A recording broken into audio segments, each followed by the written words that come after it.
total control over the political institutions globally in order to maintain secrecy on this fiction. Because I think part of the UFO secret involves acquired technology. And people are going to realize that they've been lied to fundamentally for generations. They know every politician out there really is just a professional liar. That's what I mean by burn it all down. This turned into, in my opinion, it turned into like this UFO Armageddon in the minds of some people. It meant control over media, academia, science, and if someone thinks that that's impossible, I think they should look again. You really think narco money is going into black budgets?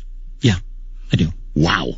You get the kindergarten version of reality, basically Yes. the propaganda version in which we have elected officials who sort of work for us and work for freedom, and none of that is true. I mean, not one aspect of that is true. I mean, my God, if they were to actually tell the truth on what they're doing, and to be a revolution the next day, they'd be dusting off the guillotines. CNN and connections to the CIA by some of their reporters, perhaps even higher up. Well, obviously. I mean, obviously. That includes the creation of what are known as sock puppets, that is fake persona under the messages and the news articles that you read. I mean, a lot of those are fake Pentagon employees. That is not by accident, and that is, I would argue, explicitly because they act as the propaganda arm of the United States government. It's almost like your soul is stripped naked, like you're just not able to connect. So his opinion is that we just don't have the capacity to deal with these other beings. At the end of the briefing, Carter was seen at his desk, head in hands, elbows on the desk, sobbing. Right. So you just saw the highlight reel, so you know we got a great video lined up. But before we dive into the main event, I've got a few little golden nuggets to share. So first off, I wanted to share this, and let me read this little bit here. These two paintings stirred significant controversy when one was found in Jeffrey Epstein's Manhattan townhouse. The Clinton painting, called Parsing Bill, shows the former president in a blue dress, naturally referencing the Monica Lewinsky scandal, and red shoes, which some conspiracy theorists claim is an elite occult symbol. While confirmed in Epstein's possession, there's no evidence he owned the companion Bush painting showing the former president with paper airplanes and fallen Jenga towers, interpreted by some as commentary on 9/11. Many view these simply as political satire by artist Petrina Ryan Clyde, highlighting each president's defining scandal. Others see darker meanings, suggesting Epstein used them as reminders of blackmail material or that they represent successful intelligence operations. Some theorists believe Epstein himself was an intelligence asset, running a honeypot operation to compromise powerful figures. What makes these paintings particularly intriguing is how they've become a Rorschach test, either provocative art purchased by a wealthy collector or something more sinister, depending on one's perspective about Epstein's activities and connections.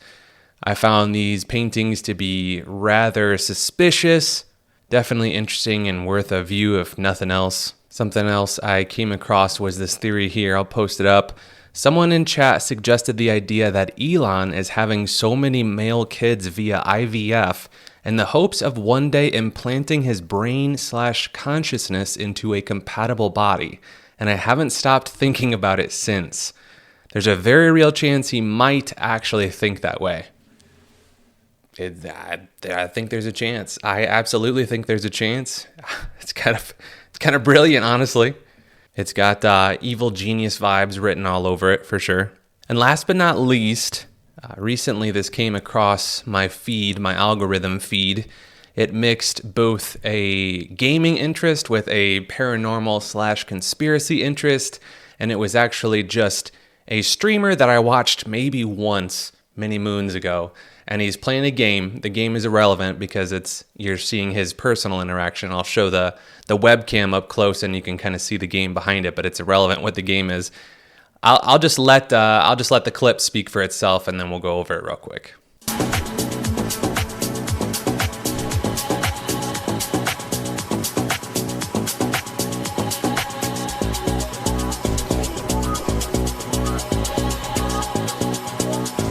Yo, did you guys just see something too?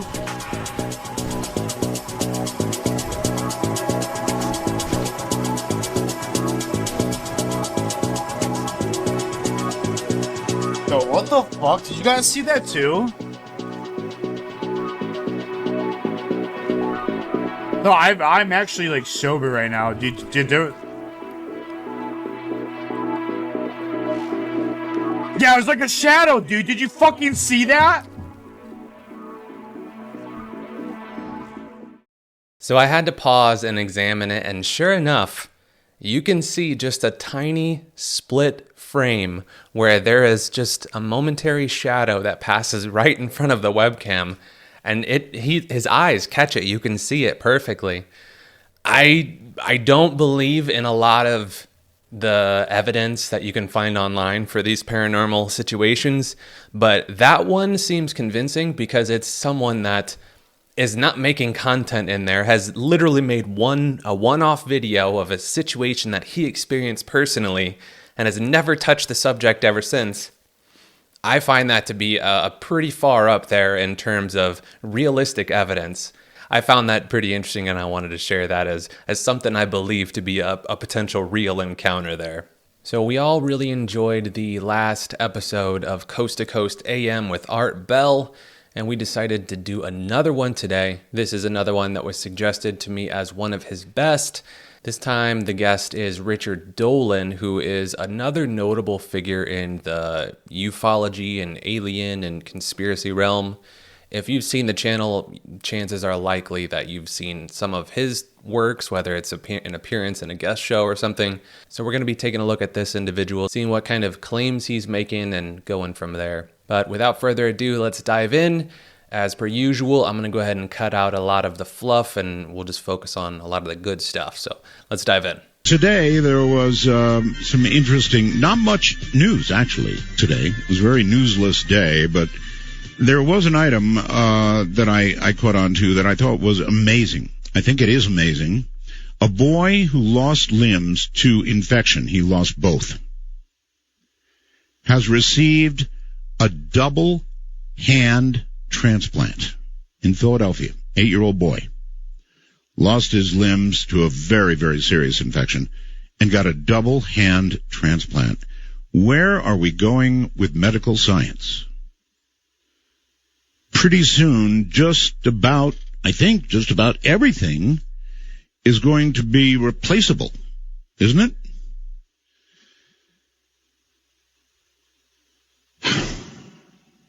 Then we'll be able to download our brains, I suppose. Almost. I received this note, reference last night's Grant Cameron show. Art, so glad you're back. Listening to the show last night. And Grant Cameron was mentioning that some aliens, it was of course on abductions, some aliens won't interfere with humans. That is, unless there's a nuclear threat. And this young lady is wondering why they didn't interfere when the U.S. dropped bombs on Nagasaki and Hiroshima. That's from Dawn in Monterey, California. Pretty good darn question, Dawn. Wish I'd thought of it last night when Cameron was here. That is a good question. You would think that the very first ones would have been absolute duds if they in fact had that power. So coming up tonight, we have, I think, the hottest thing in ufology right now. That's the way I'd bill him, and that's the way others billed him to me, Richard Dolan. He's been researching UFOs for 20 years, believes they constitute the greatest mystery of our time. So keep in mind this is 2015. So again, 10 years ago. So he's been in ufology for 30 years now, 3 decades. Quite the veteran by this time. He is the author of several volumes of history and a speculative book about the future, his latest work. In 2014, UFOs for the 21st Century Mind is a fresh treatment of the entire subject of UFOs. In it, he discusses the important sightings, the encounters, the politics, the cover-up, the aliens, the ancient ones, the bizarre science. Disclosure offers advice on both critical and open-minded thinking in today's world. Richard hosts his own weekly radio show. That's right. And is featured in the new television documentary, Books by Authors from Around the World. His website is richarddolanpress.com, ARDDOLAN press.com. And in a moment, he's going to be here. He's going to talk about ufology, perhaps in a way that you've never heard it talked about before. Very straight stuff. And, the first question I'm going to ask is the one that was brought up last night by Grant. And that is, Grant absolutely is convinced that these are good guys, that no matter how many different types there may be out there, they're all good guys. So that's what's coming up. I'm Art Bell from the high desert, which is beautiful at this time of night. 100 degrees earlier, but now it's gorgeous out there. This is Midnight in the Desert, raging into the night. Nice, folks, nice. Midnight in the Desert, that's so cool. Thank you guys so much for tuning in. This is going to be a good episode, I can already tell. As far as what he was saying earlier, the call-in, suggesting quite the lofty suggestion that none of them are bad. I guess at that point you're almost just questioning or placing emphasis on the spectrum of morality. When by that time you're pretty much just questioning semantics, because the concept of none of them being bad, none of them being evil, none of them being morally gray, that seems silly, but what do I know? Good evening, Art. Thank you for having me on. It's a real pleasure to be able to talk with you, I think, for the first time. It is the first time. We've somehow missed each other over the years. I don't know how. The first thing I want to ask you about, if I can, before I leave what happened last night here, that was Grant Cameron, a Canadian fellow, who, no matter how I posed it, Richard, absolutely believes that they, being all of them, all the different species that may be riding in these things that we talk about, UFOs, are warm, fuzzy little people who want nothing but the very best for us and our planet. We are all one. That kind of thing. And I sort of argued with that point of view. I wonder how you feel about it, if I can ask. I'm really glad that you jumped in with this question. First of all, Grant is not simply a respected colleague of mine. I consider him a friend, and I happen to be his publisher, believe it or not. A book that he wrote, co-authored, is now a book that I publish under Richard Dolan Press. I know Grant very, very well, and I've had this discussion with him, as a matter of fact. I suppose I would say that I respectfully disagree with his fundamental perspective on this. I guess what I would say is that I don't feel that I have enough information one way or the other to know definitively what the motives of these others, as I often will call them. I don't know that they're extraterrestrial alien. I don't know that they're black budget terrestrial. I don't know that they're interdimensional, but I call them other. But I don't feel that really that. Not only do I not have enough information, but I'm not really sure that I'm able to get the amount of information to know their motives. I think they operate on a very different level than what we do. That's a really good answer. That's a really good answer. How can we know? It's tricky because, as you mentioned in your intro, I have been looking into this phenomenon for 20 years, which is not as long as probably many of the listeners or other researchers, but it's long enough. And I have thrown myself into this field, and the longer that I'm in it, the more I realize that we're dealing with some very, very difficult mysteries, and one of them is simply, definitively getting the intentions and motivations of what is the intelligence behind this phenomenon. Mm-hmm. It's eluded us. I have ideas. I'm sure you have ideas, and I'm happy to speculate about them, but I really can't say that I know for sure. Have you had your own sightings or sighting? I had a couple of boring sightings. They're almost not even worth it. I mean, compared with what I've learned, interviewing many other people, the two odd things that I've seen in the daytime sky here in Rochester, New York, where I'm living, are not all that great shakes. What really got me into this field, I simply backed into it through academic training. That's really, back in the 90s, I was working on a PhD in history at the University of Rochester. I was just doing graduate studies on Harry Truman. And how does that get to UFOs? Well, it wouldn't normally. The academic world doesn't really lead you that way. But I was bouncing around in a bookstore, and I saw Timothy Good's Above Top Secret, which is a classic. And it was a subtitle, The Worldwide UFO Cover-Up, that captured my attention. And I thought, oh, really? And I think like a lot of people in the world, they wonder, at some point in everyone's life, I think they wonder, gee, I wonder if UFOs are real or if they're a thing. And simply because I was studying the late 1940s, which of course is the key years of the what people were saying was the UFO cover-up, I thought, well, I'd like to know. I don't want to go through my life wondering. Why not just figure it out? So I thought I would take a few months out of my life, and that's been 20 years. And do you think you have it figured out yet? Well, you know, I go further and further down the road, and I think that I learn more and more things about it. I don't think that any of us mortals is really going to get to the full bottom of it. But the thing is that the journey is the reward. And I do feel that I've learned quite a bit. I think that I've learned a lot about human civilization in the process, and I think I've probably learned a couple of things about myself. So it's absolutely worth the journey. Okay, there must have been some evidence, something that, as you were beginning in this journey, convinced you that it was worth continuing in this journey. In other words, some serious piece of evidence that you went, holy crap. Absolutely. You know, I went into this early 90s, like 93, 94, and I really just started by asking myself, well, what is the argument that those who believe in a cover-up or those who believe in the UFO reality, what are they basing their argument on? Is it the logical thing to look into?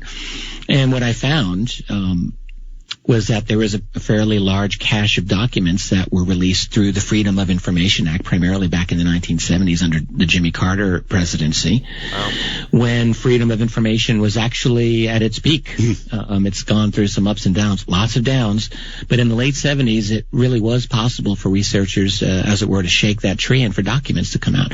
And there were quite a few. And they're all in the public domain now. They're out there. You can just read them. These were once secret classified documents in one way or another, and they tell a heck of a story. And so what they primarily tell us, I think, is that there were innumerable violations of sensitive airspace back in the 40s, back in the 50s, by objects that, quite frankly, Art, were just not supposed to exist. That's right. And but here they are being written about by our national security people, the people in charge of running it. So there were a couple of documents. One is several of them are famous among researchers. One is the so-called Twining Memo of 1947, and in that, 3-star general, he later became a 4-star general and chief of staff of the Air Force, Nathan Twining, wrote a letter in response to another general about these so-called flying discs that people were seeing all summer of 1947. And essentially the general, Charles Shulgin, wanted to know, basically, is this a thing? Do I have to deal with this? Is this something I have to be concerned about? Twining wrote back. He didn't say no. He actually said, yes, this is a thing, and it doesn't seem to be our thing. And in this letter, which was a classified memo at the time, he said the reported characteristics are, he described them in some detail. Silent or nearly silent, evasive maneuvers when sighted, domed on top, flat on bottom. I thought that was rather interesting, and much more. So here you are, a classified memo in 1947. You have a top general describing this as a real thing. Probably my favorite of the early memos that I encountered back then was a memo to the director of the CIA back in late 1952, written by his chief of scientific intelligence. So it was two very high-level peoples, and they were talking about the phenomenon. And there's one paragraph in the letter that I think is like every American and world citizen should know. And he's writing to his boss, and he says, at this time, the reports of incidents convince us that there is something going on. which must have immediate attention. Sightings of unexplained objects at great altitudes and traveling at high speeds in the vicinity of major U.S. defense installations are of such nature that they are not attributable to natural phenomena or known types of aerial vehicles. Now, that's late 1952, and I mean, quite honestly, when I read that about 20 years ago when I was just getting started in this, and I thought, holy smokes, if that, you're not really going to say, boss, I think we're being invaded in a top secret classified memo to the CIA, but this is about as close as you're going to get. He's ruling out Soviet, basically. He's ruling out any kind of known technology. He's ruling out natural phenomena. He's talking about these are unexplained at insensitive areas. What more do you want? So clearly this was something important. Okay, it comes to a conclusion, right? Or if it doesn't, then I can come to one from what I just heard. If something is traveling in our skies at altitudes we can't or couldn't at that time do, right, and going at speeds that we can't even imagine, then the conclusion has got to be, particularly if it's near national security installations, that all of this does represent a potential or real threat to national security. Absolutely. That's exactly the conclusion that I think that they came to. And I think that is exactly why there has been high levels of secrecy on this subject right from the beginning. And, I mean, doesn't it make perfect sense? That was my conclusion after I read enough of these documents.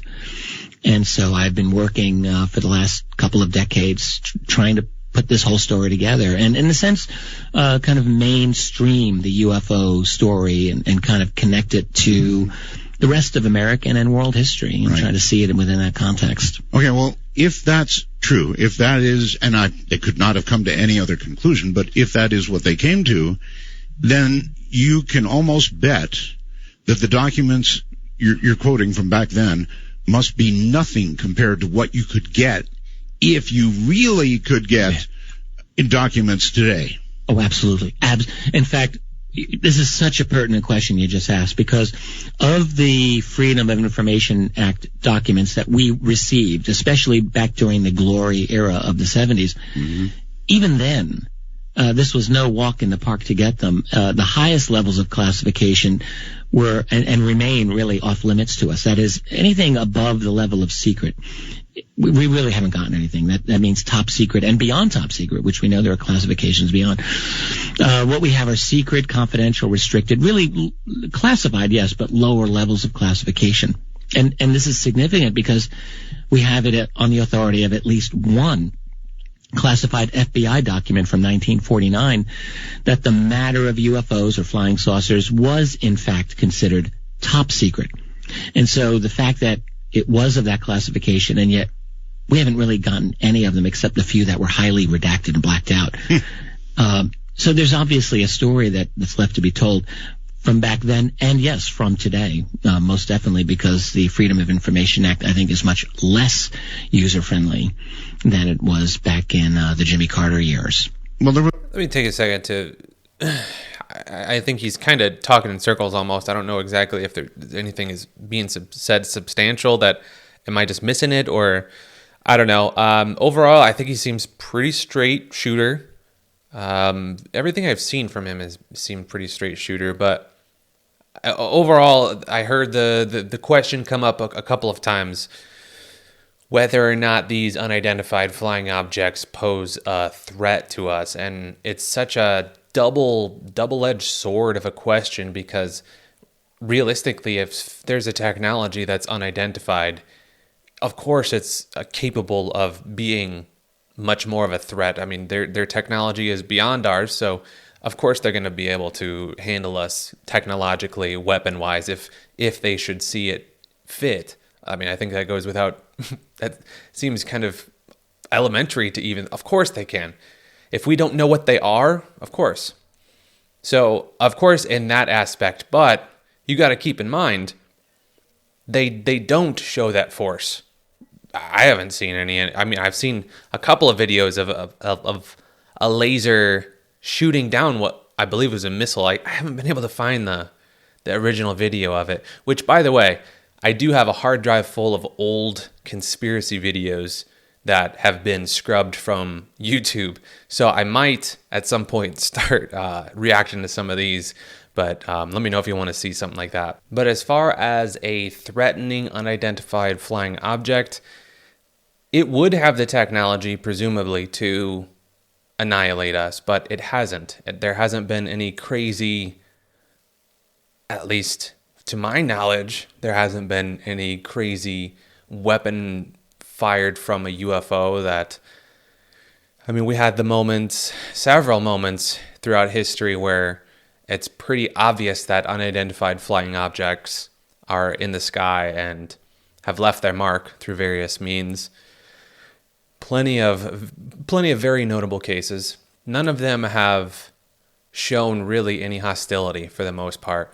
So I think the idea of considering them threatening in that aspect is ludicrous. If they were going to do something, they would have by now. So that leads you to believe, what are the options here? They are just waiting for us to evolve, waiting for us to ascend. Yeah. Or we're a resource of some kind.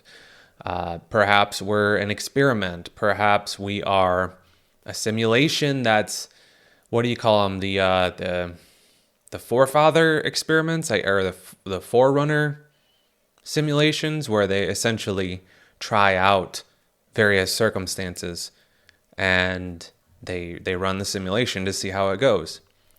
I mean, we could be something like that. Really, the possibilities are pretty plentiful in what we could really be. We could be a dream, any number of different things. But nevertheless, the concept of these UFOs, these UAP, whatever you want to call them, USOs, there's just so many, all of these different elements of life that are beyond our realm of comprehension. There's not really many that have, like, it's all urban legend. It's, for the most part, it's all stories, it's all tales, and we don't really have too much of a proof that they're hostile. Any of them, for the most part. So, if anything, it could maybe be that they are all not evil. Who knows? I don't know. Maybe I contradicted my original points. Let's keep going. User-friendly than it was back in the Jimmy Carter years. Well, there was a big flurry, of course, back in those years, as you mentioned, of, people spotting UFOs and all kinds of things in our skies. Yeah. What about more recent years? As you look at the various sightings, Phoenix Lights comes to mind. What's been the most recent significant thing?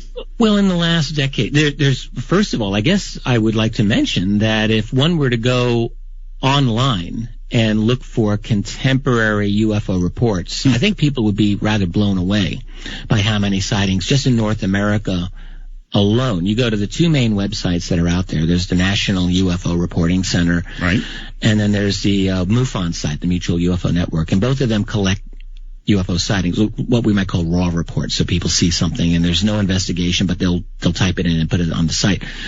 So admittedly, they're raw, but if you just combine the sightings from those two websites alone, and I do not believe there's a lot of overlap, for 2014, I did a tally, and we're talking about 14,000 reports in North America, U.S. and Canada, for those two sites. 14,000. It's an unbelievable amount. I'm not suggesting that all of them are alien craft or even black budget craft. But there's a lot of things that are seemingly inexplicable that people see. A lot of them are Venus. A lot of them are aircraft. Yeah, no doubt. I mean, a lot of them I think are explainable. But I mean, I've gone through a lot of the reports, and some of them I think are quite interesting. But of recent spectacular sightings, if you asked me this question a year or two from now, I'd probably have a great answer, because I'm working on the third volume of UFOs in the National Security State, which covers the recent years. But I'll tell you offhand, I mean, two of the big ones, famous ones, and I think are important, is the 2008 Stephenville, Texas sighting, which was seen by many people, and the object that a lot of very qualified witnesses described was enormous, absolutely enormous. A few of them got a very close view of it. And that object was being pursued by F-16 jet interceptors, and we've got a lot of good data on that sighting. Any video? Any video? No, unfortunately. What we do have is radar data, however, which was acquired by MUFON from the FAA. And so we do know that there was an object tracked by FAA, an unknown, and we do have trackings of the F-16s who were seemingly in pursuit of it. So there is some data. You've got that, and you've got some witness testimony that I think is actually quite compelling. And then the other one that I think, and I personally did some investigation into this, and it's a well-known case from 2002 near Washington, D.C. This is another case in which F-16 jet interceptors were chasing multiple unidentified objects that seemingly had the ability totally to outperform them.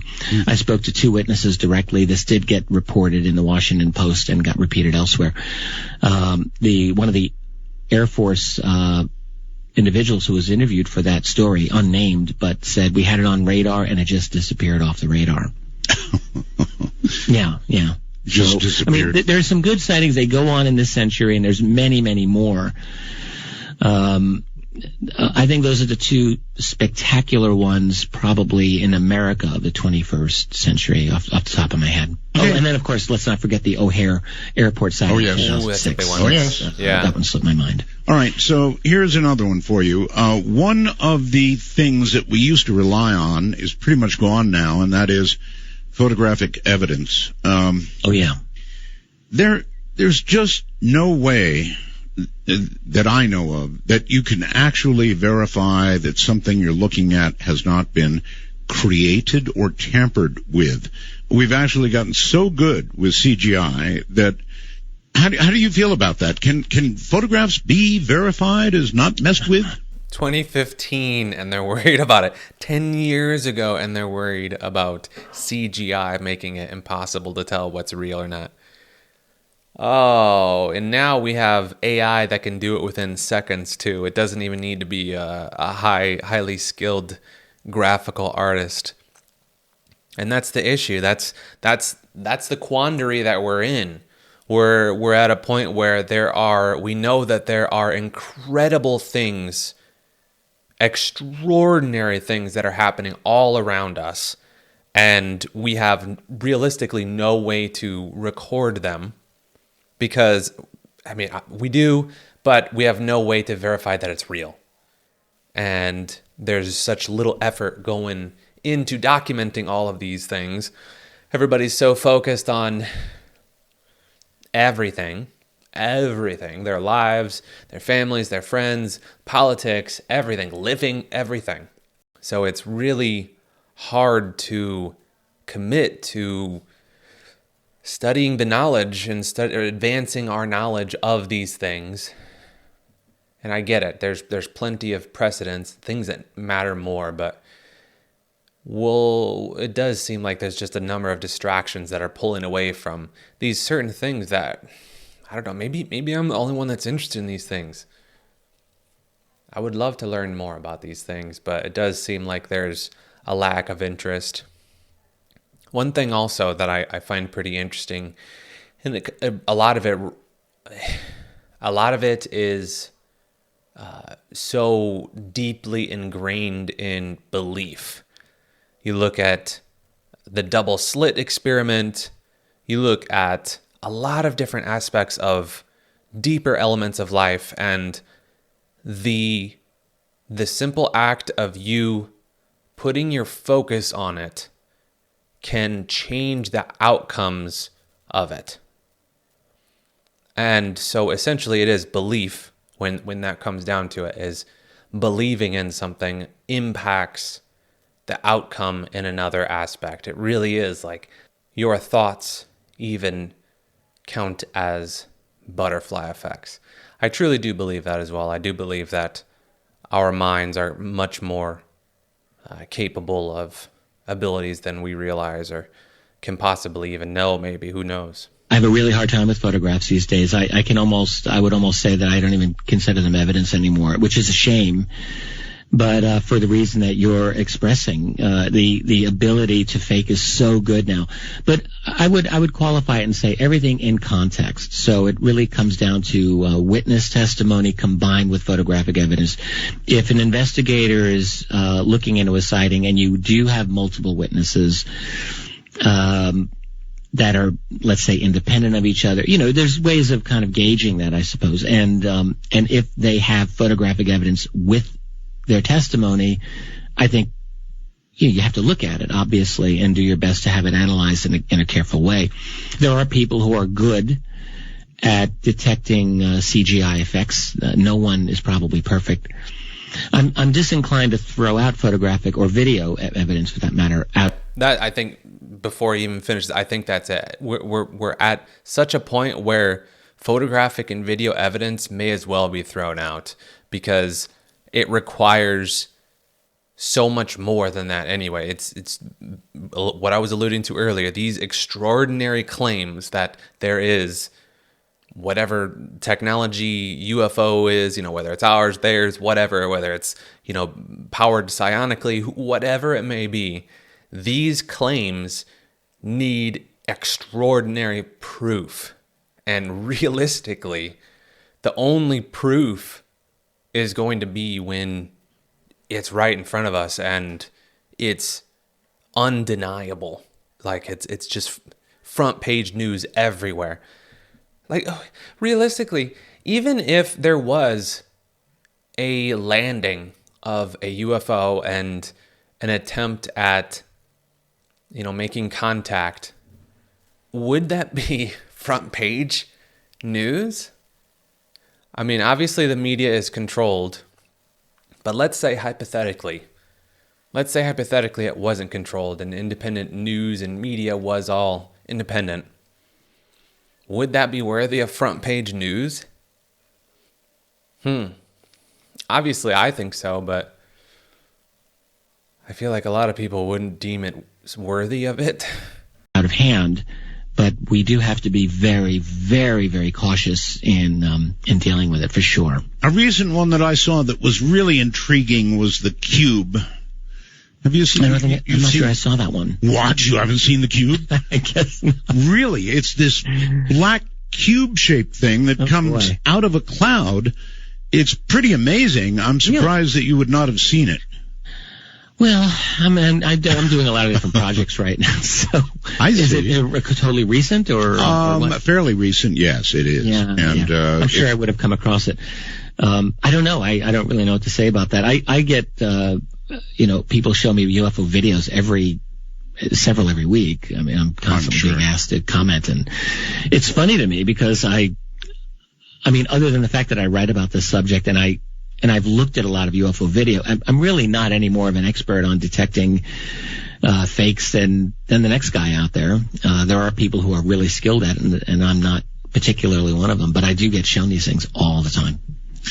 Well, I recently saw an earthquake movie that then the CGI was so good in it that as they showed California being destroyed, you couldn't tell it from the real thing for the most part. I mean, it was that good. So, we're sort of doomed in the photographic area, I guess. Well, it's tricky. The only thing that I would suggest is that I feel like we're developing new means of electronic detection all the time, not simply old-fashioned photographs, but infrared and heat sensor type means of detection and other things. And so I think there's a lot of different data that increasingly is coming our way. And I mean, presumably everything can be faked, but it's possible that there are new means of detection coming along all the time, or that we use that. Well, when radar tracks something doing 25 or 30,000 miles an hour through our atmosphere, and there have been those detections, that's incredibly fast. Nothing even close to what we can do, unless it's a rocket. I mean, these things are traversing the atmosphere and making turns to, turn us into jelly, that sort of thing. We do have that, and it seems real. And then, of course, we have the military, as you pointed out earlier, chasing these things as well they should. Well, right. I mean, think about the situation back in the 1940s. World War II had just ended, the most titanic military struggle in the history of the human race had just ended. You've got millions of people around the world homeless, millions more on the brink of starvation. And now here's the United States with this phenomenon of unknown things, whatever they are, making their appearance. And the question would be, do you really tell the public about this before you yourself even have a handle on it? And of course, you're going to take it seriously and have your military look into it. And you're not going to just advertise this to the public until you have at least an idea of what the heck you're dealing with. Well, do you tell the public is a really, really big question. Yeah. And I have thought about this for years, and I used to say, I think that the answer is probably not. In other words, if they know that we're being visited regularly by some creatures from somewhere, and they really know this for sure, the implications of telling the public, well, Brookings, I felt, might have had it right. I'll tell you what, hold on, we're at a break point. You can actually relax for a few moments. We've got our newscast on. Stay right where you are. We'll be right back to Richard Dolan. What a cliffhanger. My guest is Richard Dolan, and he's sort of at the top of the UFO community right now in the United States, if not worldwide, and thought of very, very well, does a great deal of talks, and probably is paid very, very well for them, and for a good reason. He's a good talker. Okay, so we were talking about whether or not whether whoever it is that has this information makes it public or doesn't make it public. And Brookings a long time ago did a study that said American institutions would fall, religious people would get very upset if we knew they were here. And then there's also one other school of thought that I'll throw in and you can pick from, and that is that our own U.S. military is pretty darn good, best in the world, I guess. And frankly, if the U.S. military can't catch these things, can't bring them down, can't affect them, then, well, that's not something you'd want to tell the American people. Something flying over our sensitive military installations, and we don't seem to be able to do anything about it. That's not something you'd probably make public. He also didn't mention that if they did reveal that this is whatever the situation, and there's aliens visiting and have been visiting and potentially among us, whatever it may be, if they did reveal that, they would lose power. They would lose control. The game is over. The system that they took so long to put in place, presumably, you're reading between the lines, the system that they put in place to keep us in line would be gone. So that's one aspect that he's failing to mention here. So how do you come down on all this? Yeah, well, first of all, I guess I just want to jump in and say that as far as getting paid well for conferences and the like, that would be great if that were the case, but that circuit doesn't. If someone goes into the UFO field for the money, then they're under a really big misapprehension about how much money is there. Although I enjoy what I do, I feel like a very lucky guy that I get to research this and spend my life looking into these questions and meeting amazing people. Well, they ought to be paying you very well. Leave it at that. Say that? I said they ought to be paying you very well, and whoever nice. offers him a chance to talk next. No. Yes, whoever. Regarding your question about what to do regarding secrecy and telling the public, this is an important issue for me. I guess philosophically in my work, I write about it a lot. It's something that always comes up. And whereas it's very easy, to see the motivation that the military would have, the national security community would have in wanting to keep this secret, obviously they have their reasons. But I would maintain that their reasons are not the sum total of the reasons we have to be considering. Because I think what's happened is that the secrecy relating to UFOs has had a very negative effect on our society, a very negative effect on our civilization. I think it's had a kind of a dissolving effect on the kind of Republican institutions that those of us who believe in such things grew up being taught, this was our society, and I think that they really don't exist anymore. And the UFO secret is one, not the only reason, but one of the reasons why they basically what we have, I think, is a corpse of a republic. Wow. So I would say that the real fundamental issue is, we've got secrecy now going on, not just for the first 5 years during the Truman administration, but it's gone on for an entire human lifetime, 70 years basically. And I really think we need to ask as a society, is this really what we want? I mean, in other words, being spoon-fed lies for the rest of our life, which requires, by the way, total control over the mainstream establishment media, total control over the key academic institutions that are involved here, because they have to be kept in line, total control over the political institutions globally, in order to maintain secrecy on this fiction that there are no other beings being with us, when all the evidence shows that they are. So I think what it does is it just does bad things to a society and civilization and human psychology when you have to live a kind of fake reality, which I think is what's happened. So no, I actually come down on the side that, look, no matter how bad the situation may be, and I don't have all of the facts at my disposal, but I will retain a faith in the value of truth. I will always do that. And I respect it. I love it. Yes, I also value truth, and I think it's very important. I do like his theory that potentially we've damned ourselves by keeping this massive secret that maybe spiritually somehow inside we know that there is other life out there, but we deny it, we push it away, we kind of keep it away from the mainstream, and we don't pursue knowledge of these different life forms and different forms of life, all whatever spectrums they may be on. And perhaps because we're pushing that away, we're failing to complete ourselves somehow. Democratic rule.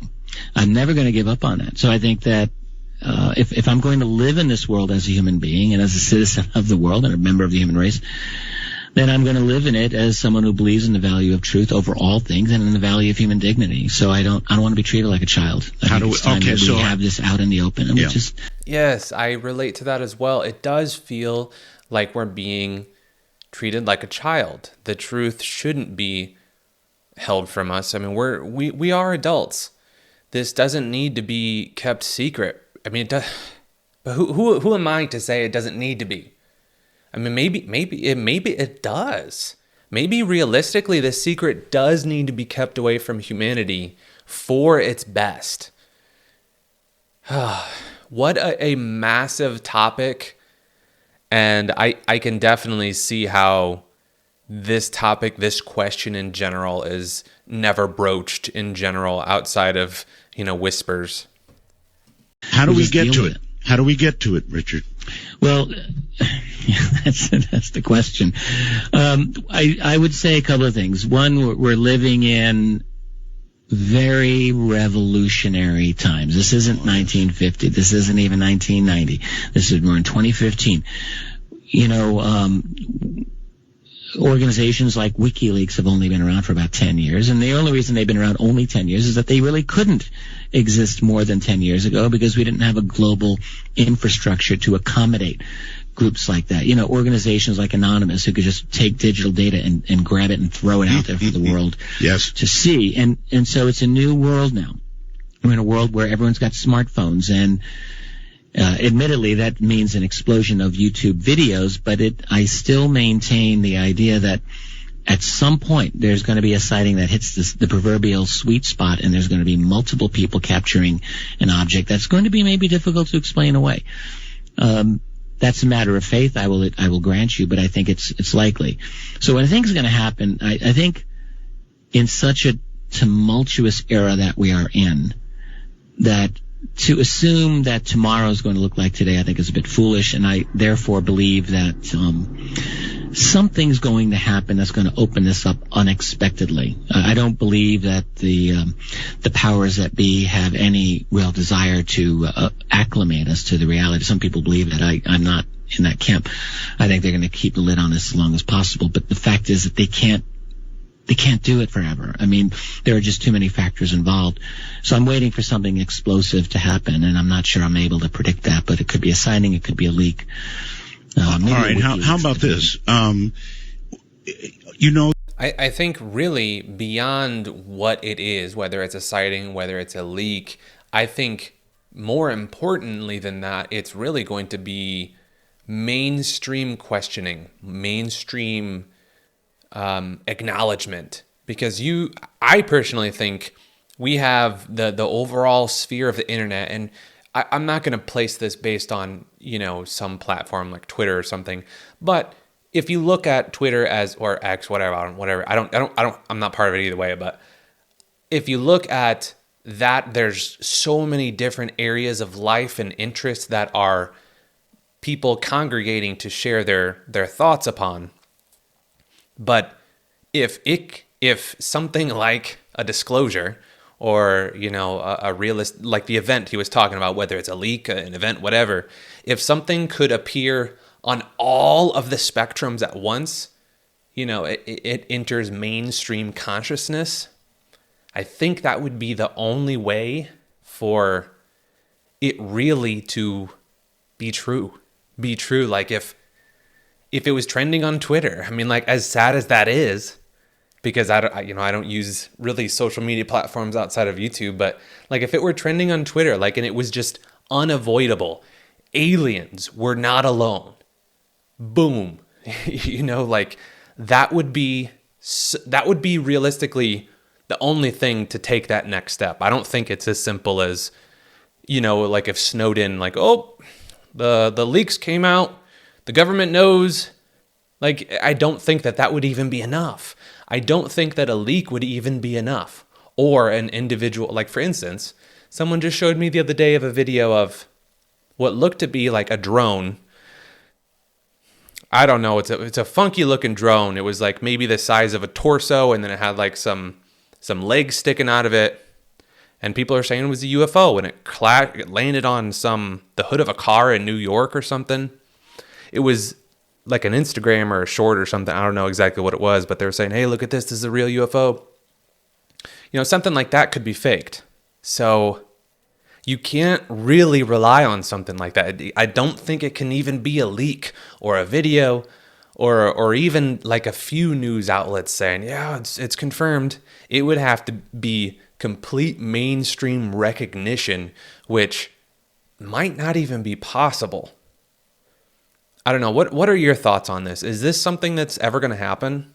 The people who have been keeping these secrets, if we assume that somewhere around 45 it all began, the people who have been keeping these secrets are now getting old, and they're getting close to passing on. And this is another thing that I'm always curious about, because supposedly the humanity has been, softly guided or firmly guided for however many generations or decades or whatever it may be.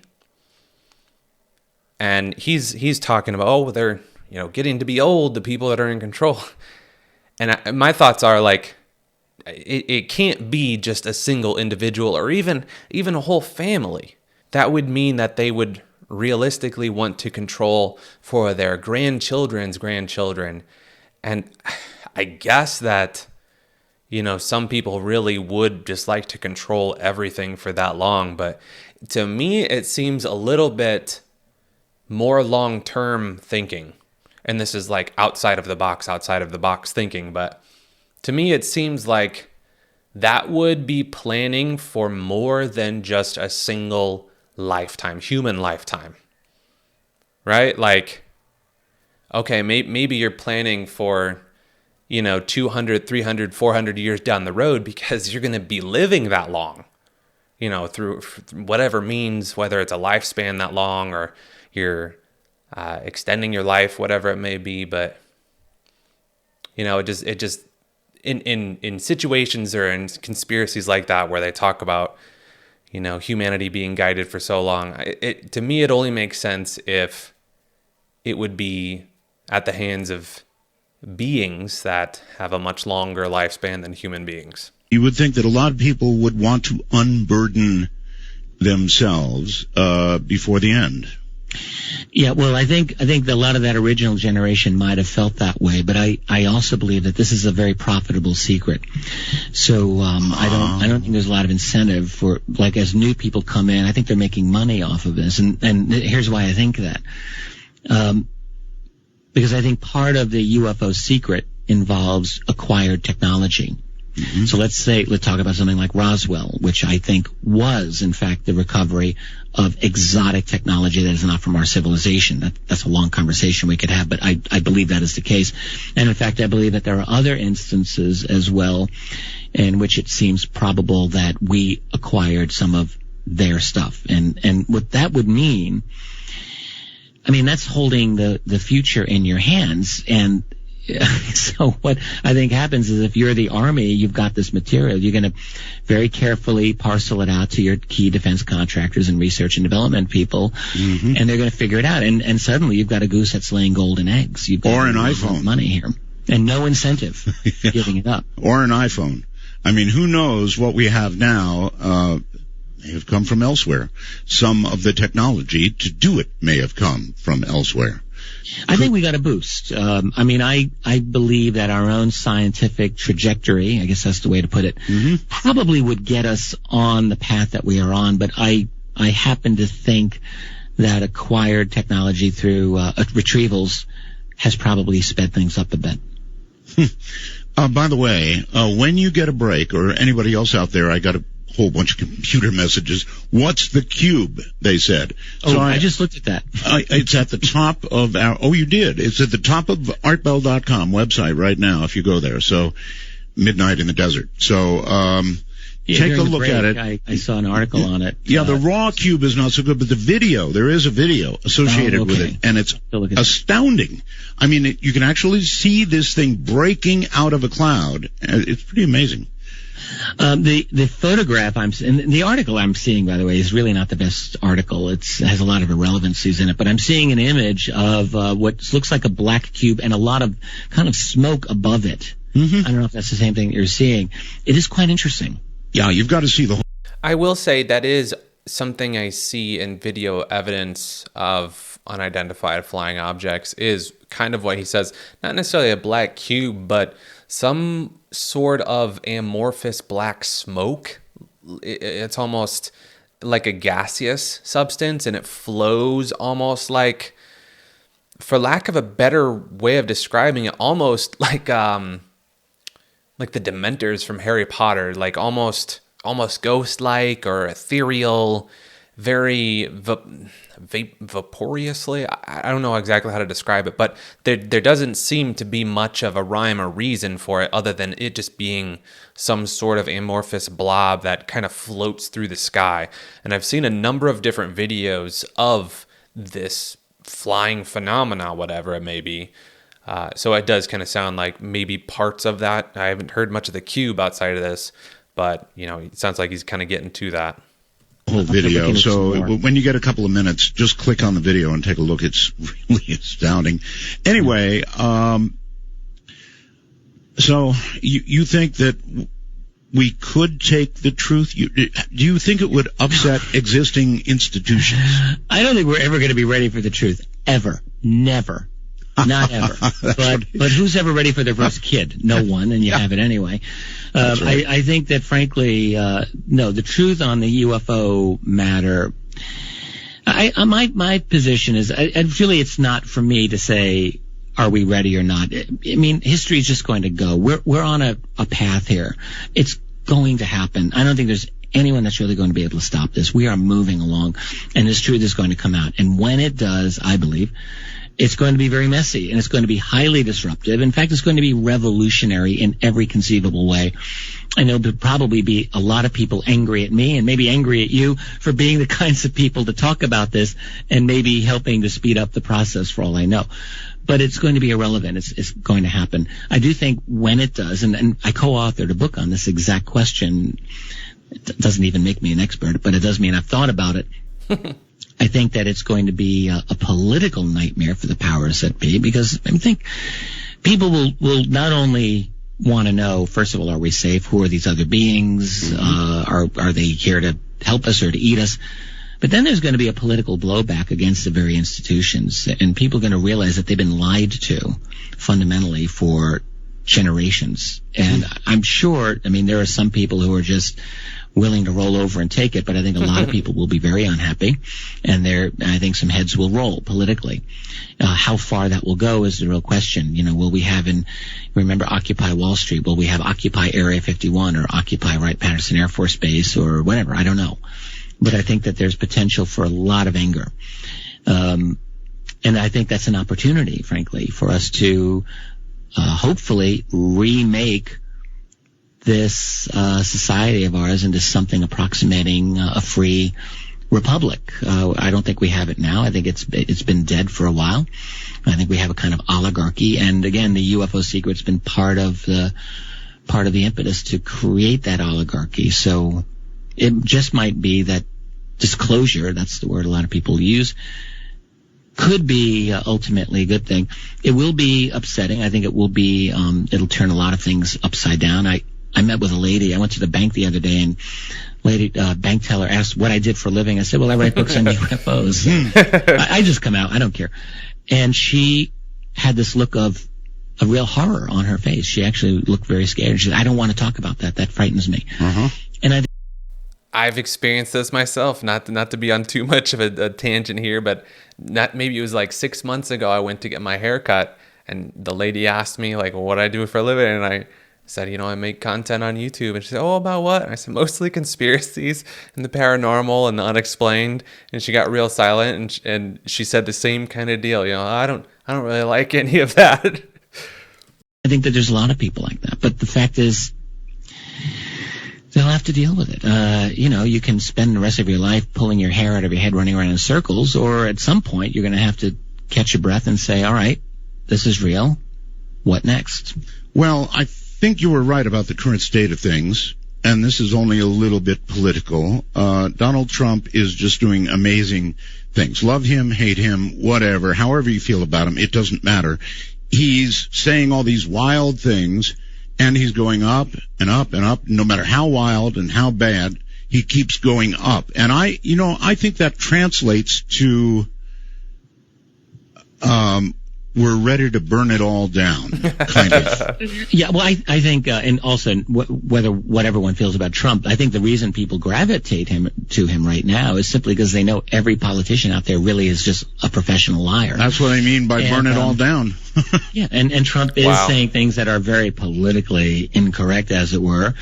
And a lot of people... Ironic, they're saying his attitude is, burn it all down, and here we are 10 years later, and they're draining the swamp with Doge and everything, so it's interesting. They're calling it out right now. They're seeing it. People, I think, they sense that, there's a guy, whether he's being truthful in his motivations or not is another thing, but he certainly sounds different than the other guys. Right. Yeah, I think it just shows that the public is fed up. Just... every year they say, take America back, all this sort of stuff. But this time, I think what Trump is doing represents a revolution in thinking in America by Americans. We'll see. We'll see. We will. Well, I was waiting for people to latch on to Ron Paul, which in fact they did, and he just got no media love. But hey, that's just me. Right. I loved him too. I interviewed him. He's a very nice guy. All right. So... Where to go now? Somebody asks on the computer for you to please address the whole controversy around the Roswell slides. You gotta be kidding me. No. Sure. Well, that was a big thing a few months ago, and some people, I guess, are still interested in that. So what happened was, and I played a peripheral role in this, peripheral at best, but I was involved for the great unveiling, as it were, of them in Mexico City a couple of months ago. So for several years, researchers Donald Schmidt and Tom Carey, who wrote a very excellent book on Roswell called Witness to Roswell, I highly recommend it, came across what they thought was evidence. It was presented to them of 2 old Kodachrome slides that belonged to a deceased individual, actually a deceased couple, from the 1940s that appeared to them to depict an alien body under glass. Right. So Don and Tom had this for a while, and they and they'll be the first to tell you now. They got very excited about this, and they were very gung ho. They believed they had something, and rather than just putting it out there, they went and looked for their own experts and wanted to investigate it before they went any further with it. Which I don't really fault them for that policy. So they spent some money, they looked around, they found people to analyze the slides themselves, the dating of the slides, and on and on and on. And the more they looked into it, the more they thought this is very interesting. They eventually connected with Jaime Maussan of Mexico, and many people know about Jaime. Oh, yes. Jaime put some serious money behind the research and actually got a number of academicians in Mexico to look at the physiology of the body itself. And this was actually what intrigued me for at least a little while. Those physiologists said this is not a human being, this is not a mummy, this is an unusual body, and it doesn't seem to be a human being at all. At that point, shortly before they were going to do a big reveal in Mexico City on May 5th of this year, they asked me if I would participate in it. Yes. And I took about a week to decide, and after a long conversation with Don Schmidt, who is a friend of mine, and I've known Don for years, and I respect him, he believed, and also I spoke at length to another researcher named Tony Bragalia, who some people don't know Tony, but he's an active blog writer and a good guy. I like Tony.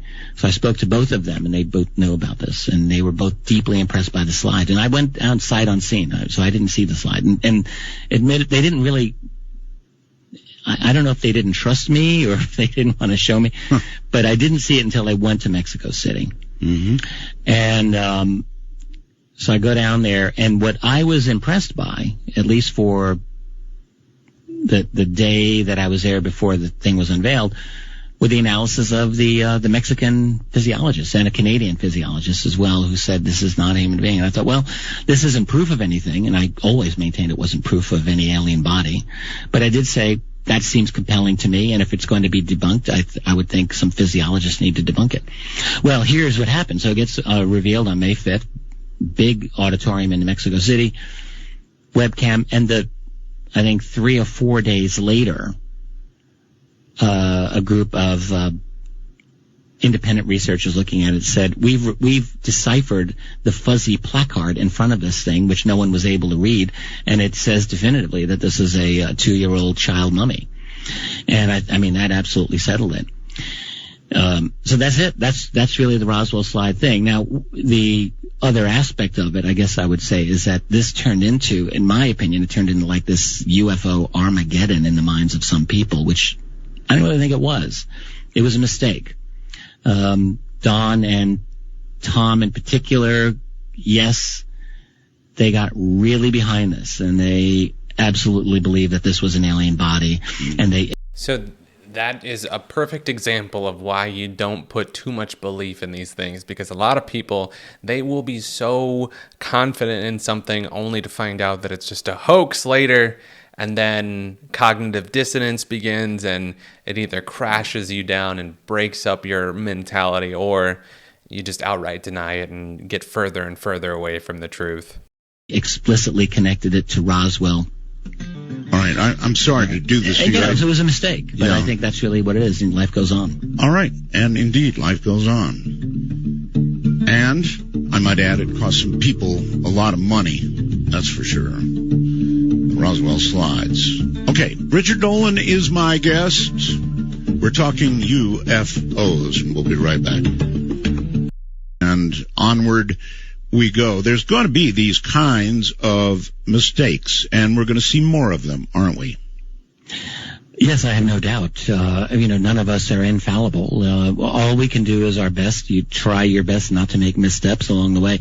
The thing is, the field, the subject is intrinsically difficult. We're dealing with I think, the most difficult mystery of our time. And the second layer of that is that, yes, there is government obfuscation surrounding it. So, at times you feel like you're groping around in the dark, and you just have to do the best you can do.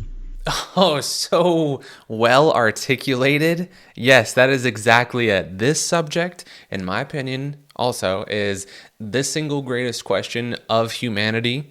And it's so closely guarded and such an esoteric and such a sensitive topic in general. And it's guarded by people. It's literally guarded. So it's what an interesting topic, and what an interesting time to be alive that we can share these secrets so quickly and efficiently over the internet instantaneously. Can you characterize the secrecy itself, UFO secrecy? I mean, how is it? There must be a large manipulation of information. It must be very compartmentalized. I don't know. How does it work? Yeah, I think the first thing that I would want to say about this is that the phenomenon itself, and we discussed this going way back, required, at least in the minds of those people who had the secret, the necessity for maintaining absolute secrecy. So along those lines, it meant control over media, academia, science, and if someone thinks that that's impossible, I think they should look again. In fact, forget UFOs. There's a lot of evidence to show that those institutions are very much in bed with national security and financial institutions that are intertwined with them. You have the creation of black budgets. This is very important. So that is what we would call secret spending is an integral part of the system. We might know them as special access programs. These are programs within the U.S. federal military budget that there's no oversight for, and that's the official ones, and that's officially we're talking $50 billion or more. In reality, I think the black budget includes much greater amounts of money in terms of proceeds from narco trafficking and securities, banking fraud, and the like, which are deeply intertwined with the intelligence community. So a lot of this money is floating around. On top of that, you have, along with it, I guess I should say, illegal criminal financing of programs based on these unvouchered money. So you've got, no one really has any idea how much money is going into the black budget world. And a lot of that, I think, or a portion of that goes into the UFO technology program. Because I think that understanding and replicating this is key. You really think, I'm sorry, you really think narco money is going into black budgets? Yeah, I do. Wow.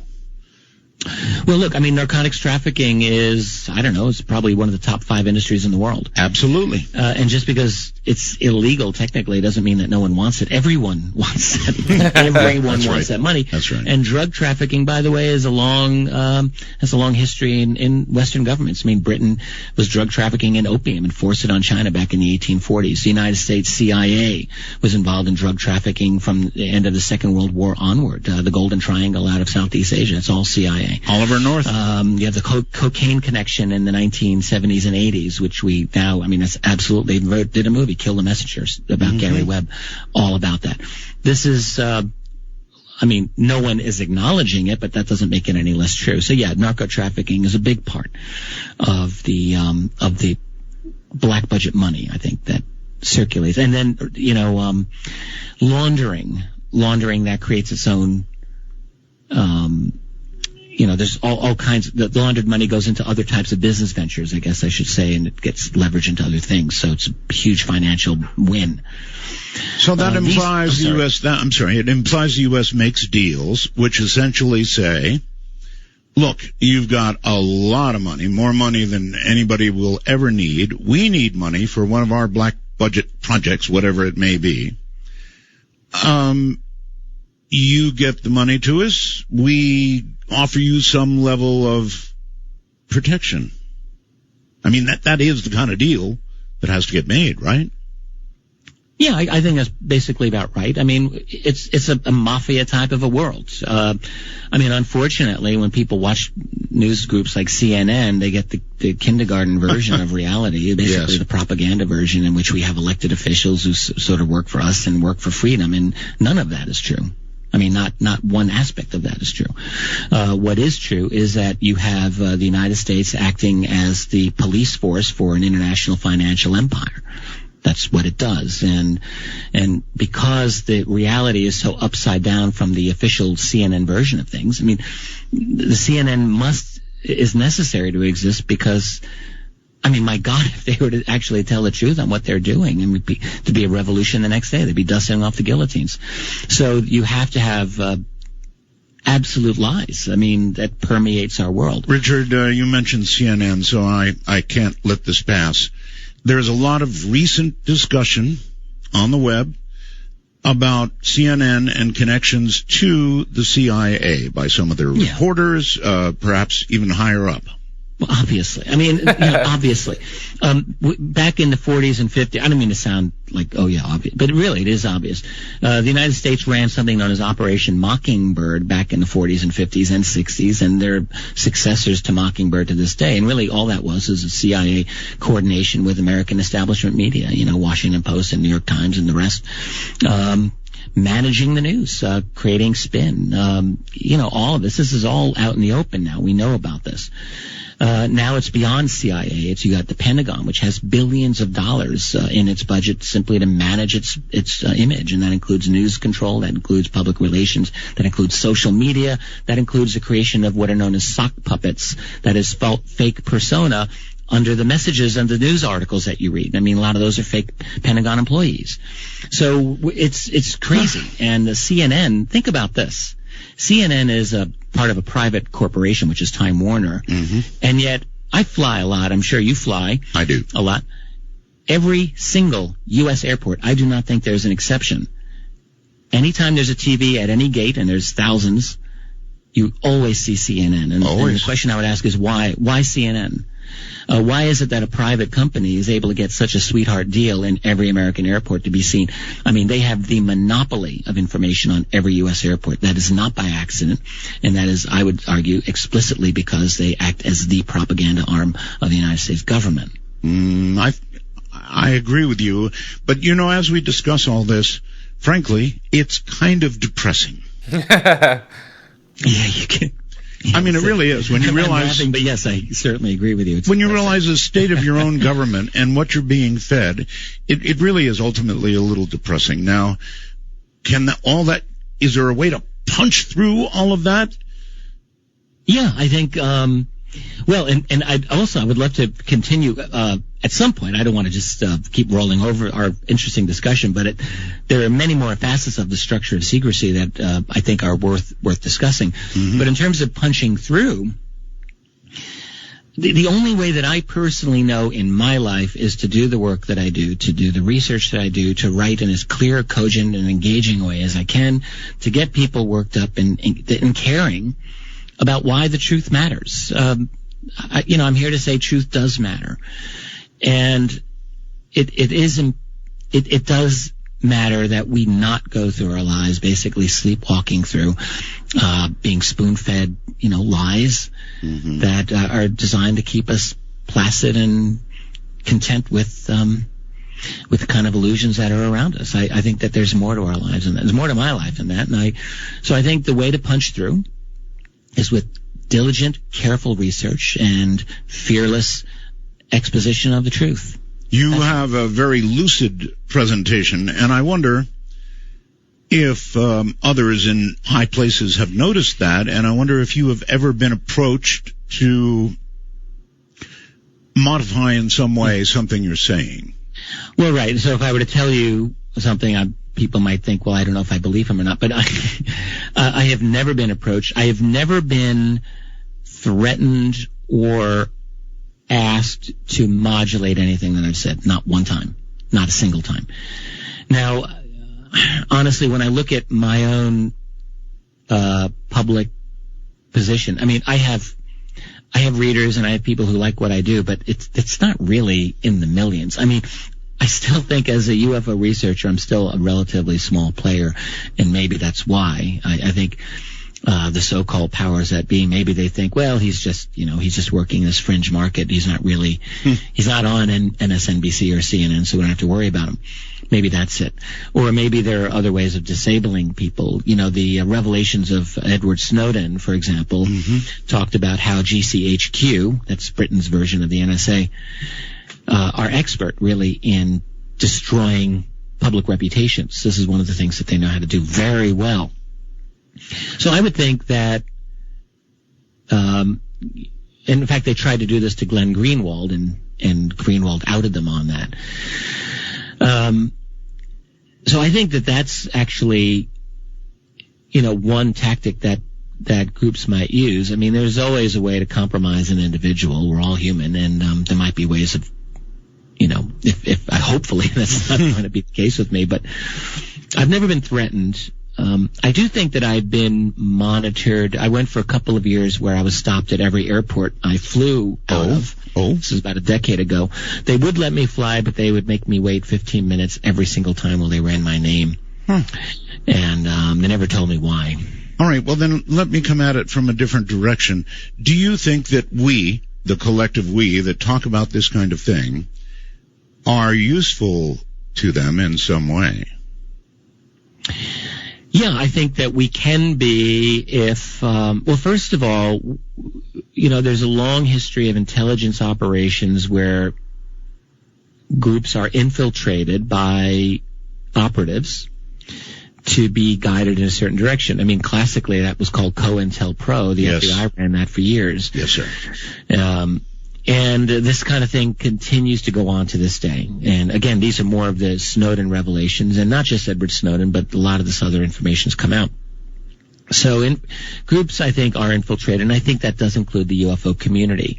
So the question we really want to be asking is, who are the spooks in the UFO field? Because maybe that's where what we should be asking. And there's those misinformation agents, Richard Dolan in them. Is he one of them too? Is Richard Dolan just like him? Constant rumors and speculation that people have about various individuals. But I think, so that's one way that the community can be guided. Well, you know we've got the spooks in ufology. I think that was the case with MUFON for years, by the way. Question. It still might be, for all I know. Sure. They've got to know where we are and whether we're headed in a direction that might worry them. So, yes, of course, there are spooks.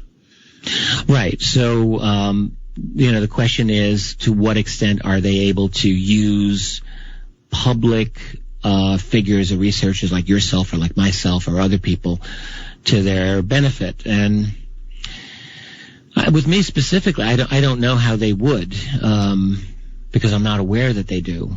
But you know, certainly one thing that you could easily see them doing would be to have a public individual who's got prominence to steer away from certain sensitive issues and onto other things that may be kind of red herrings. Or you might imagine they do things like, I don't know, produce the Roswell slides that ultimately turn out to be almost Armageddon for ufology. I suppose. Of the people involved in the Roswell slides, only one of them is someone whose motives I don't really know that I can really vouch for, and that would be Adam Dew, who did come into this and seemed to be very interested in making money off of those slides. Relating to Tom Carey and Donald Schmidt, look, in my opinion, I know both of these guys, there's not a chance that they were actively engaged in any kind of disinformation. I will never believe that. In terms of Jaime Maussan, a lot of people like to criticize Jaime as a showman or, you know, someone who has latched onto a lot of questionable cases. I think the latter is true. I think he has. Personally, I do like Jaime, and I've enjoyed talking to him over the years. But I think his judgment was fallible. I don't think that he was engaging in disinformation. All right, good enough. We're at another break point, so stand by.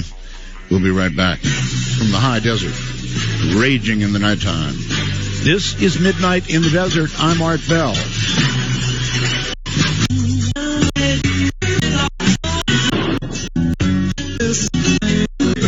Emlyn is my guest, and I think I want to ask him a little about presidents. Richard, almost every president that has come into office, let me back up, when they're running, for their respective nominations, they're always asked, Mr.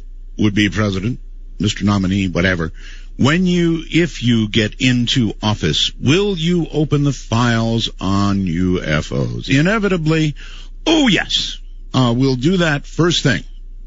And a number of presidents have been asked about this, and then one always has to wonder if after they're in office for, well, probably in the first 24 hours, somebody sits them down and gives them the talk. Yeah. Think that's right? Well, most, I think, significantly, this happened many years ago with Jimmy Carter. Mm-hmm. And he's probably the best example, although now the question does seem to come up with regularity to presidential candidates now. But Carter, was the first, I think, the first U.S. presidential candidate who openly said, hey, I saw a UFO, as I explained. It was in Leary, Georgia, back in 1969. And he never said it was a spacecraft, but he did see it with a group of people, and he thought it was unusual, and he didn't know how to explain it.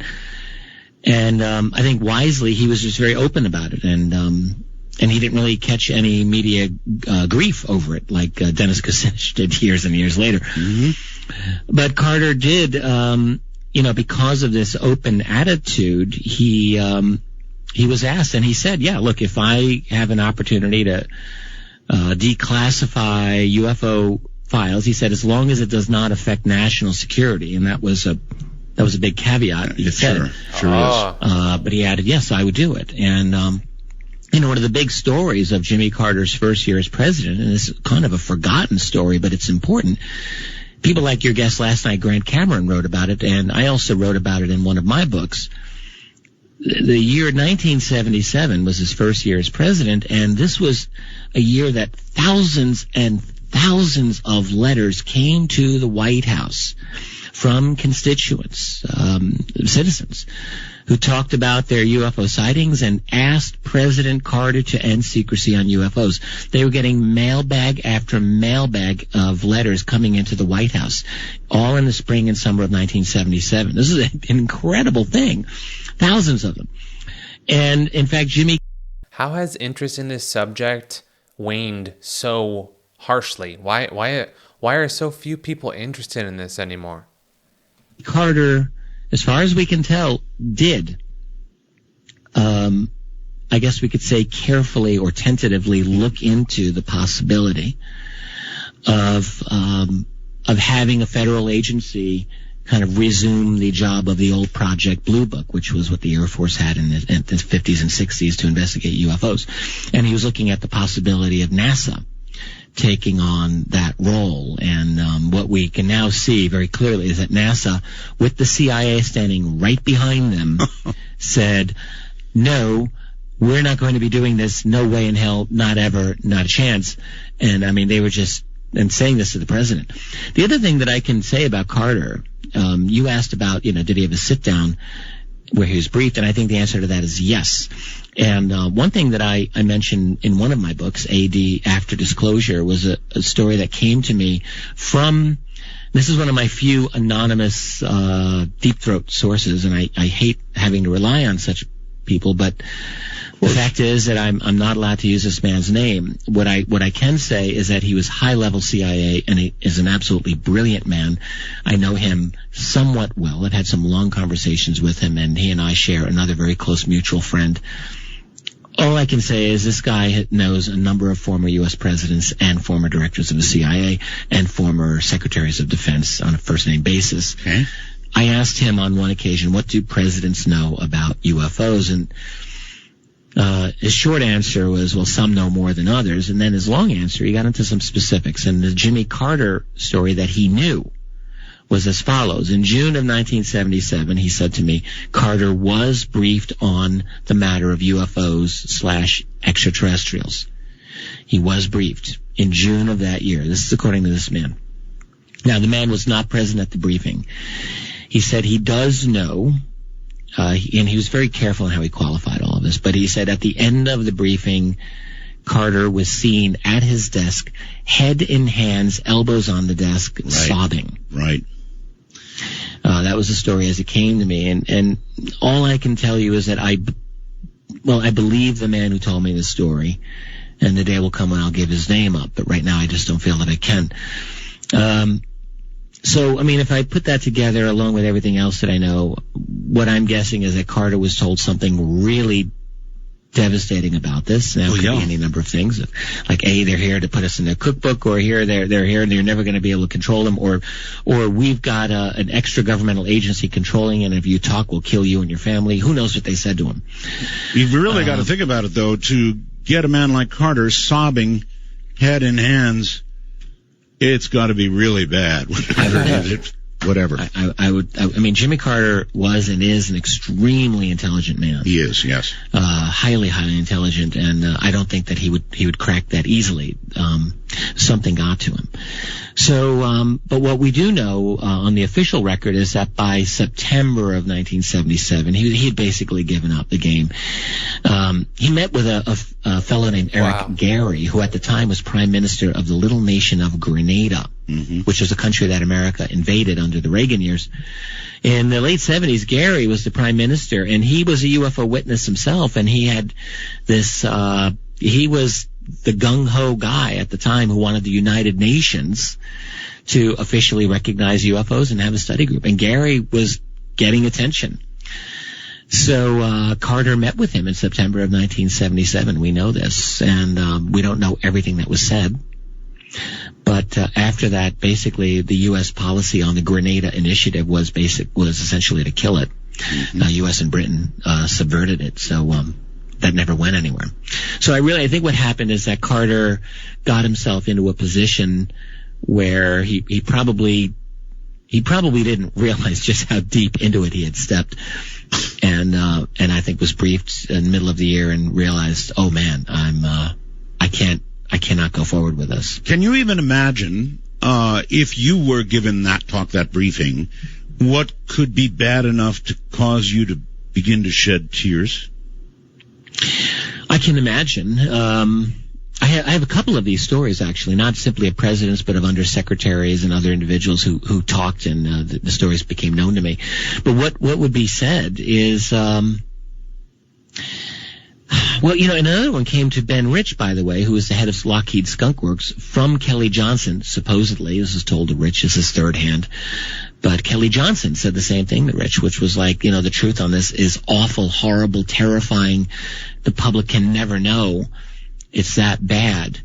So what could it be? Well, one thing could be that, you know, there are beings here that would probably terrify the hell out of most of us.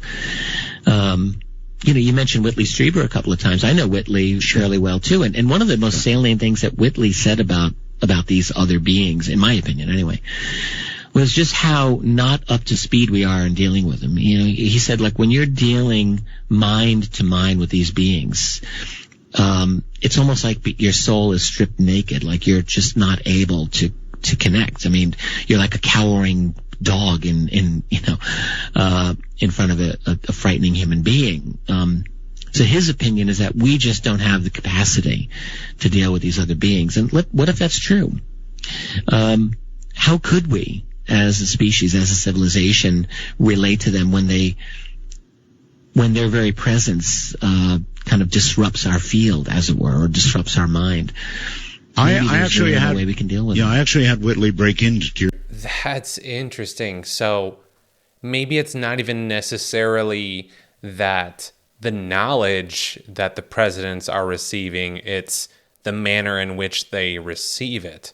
Because theoretically, if there is another being that essentially lowers your vibration to an unhealthy, uncomfortable amount in their presence, or when they have focus directed upon them from that being, that would make sense for a grown man to just weep like that. Because I think, and it may be perhaps due to my growing up in the internet era and having access to tons of things that have, I'm sure, traumatized me to some degree. I can't imagine anything that would startle me to that point where I would just be, or really any grown man in that degree that's, you know, elected president, to just break down like that. But I guess I had not considered it where maybe it was just the aura, the presence, whatever, some being's ability to break them down emotionally. That is something that actually makes sense. During an interview, and the poor guy has really taken a lot of ribbing because he has told, he did particularly so, Richard, on my show, he came up with brutal truth, and it really was brutal and somewhat embarrassing for him, and he's taken, frankly, a lot of undeserved heat for that. I have so much respect for Whitley. We have been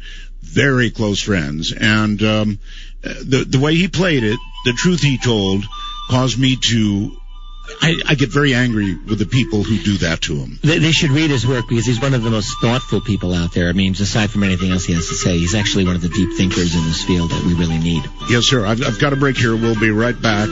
I'd be interested in his opinion of a memo from President Kennedy to the CIA suggesting the sharing of information with the Soviet Union about 10 days prior to his assassination. Yes, great. That's a fascinating memo, and I believe the date of that is November 11th, 1963. I don't have it right in front of me, but I'm somewhat familiar with this. Kennedy did, this is a confirmed memo. We learned about this less than 10 years ago, I think maybe 5-6 years ago, is when this came to light. And in it, Kennedy talked very plainly to the Central Intelligence Agency about the reality of UFO reports that could be confusing to American and Soviet military intelligence. In other words, the fear, and this is something that was discussed incidentally by American UFO researchers at the time as a reason to end secrecy, that is that these UFOs could be mistaken for enemy missiles, and we need to have open acknowledgement of these so that a UFO doesn't start World War III. Sure. Basically. That's what American ufologists are saying. And Kennedy's memo kind of worked along the same type of argument, basically saying we need to coordinate these UFO sightings with the Soviets so that we don't have any kind of confusion. And this was dated November 11th, 1963. That's 11 days before he was assassinated in Dallas in 1963. Wow. Exactly. And what became then of the memo? There's no record of what response this memo received. I have gone on the guess and assumption that it goes to the CIA and they sit on it for a couple of weeks. That's easy to do, even on a memo from the president. Sure. Unless he's demanding it like an answer the next day, which this did not do. They sat on it, and then the next thing you know, no more President Kennedy and no more memo to worry about. There's been a lot of that. For example, I remember when our government virtually told us that, well, the Roswell files are missing. Oh, that's right. Back in 1994-95, the General Accounting Office, which is the investigative body of Congress, on behalf of Congressman Stephen Schiff of New Mexico. This is a very important story. It is. That's right. You were, very much involved in raging reporting in the this night at the then. time. Yes. Absolutely. And, Roswell was just on some kind of getting some forward momentum at that time. And here's Stephen Schiff of New Mexico.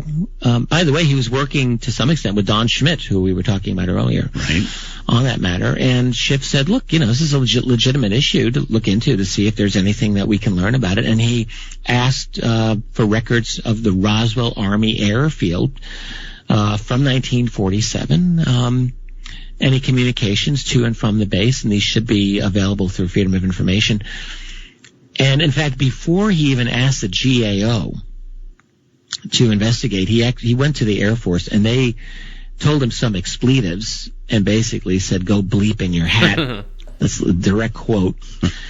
So Schiff was completely stonewalled by the Pentagon, and he thought, well, I'll go to Congress. I'll go to the GAO. That's what they're there for. They're supposed to investigate on behalf of Congress.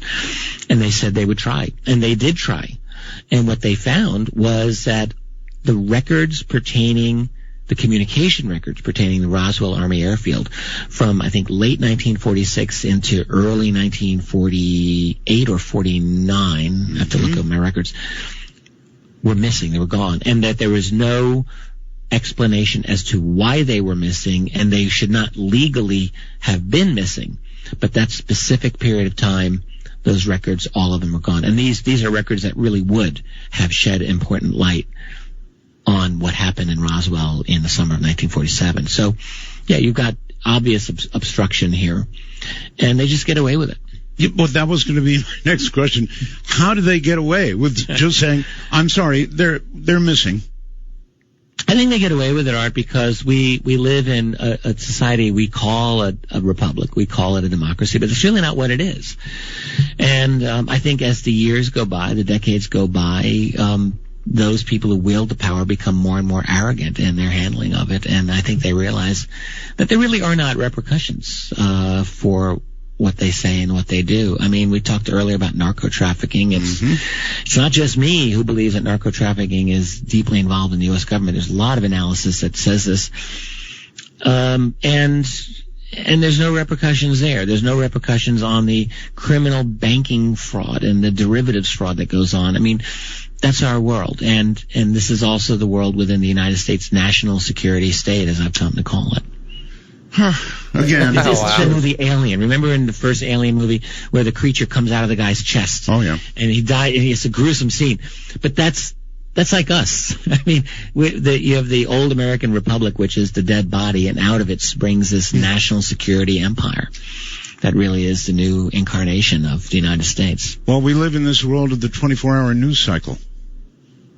And then everything gets forgotten. 24-hour news propaganda cycle. That's really, I think, designed to pacify most of us. It's my opinion. Mark Miley Cyrus's twerking is the headline, or Caitlyn Jenner's transgender.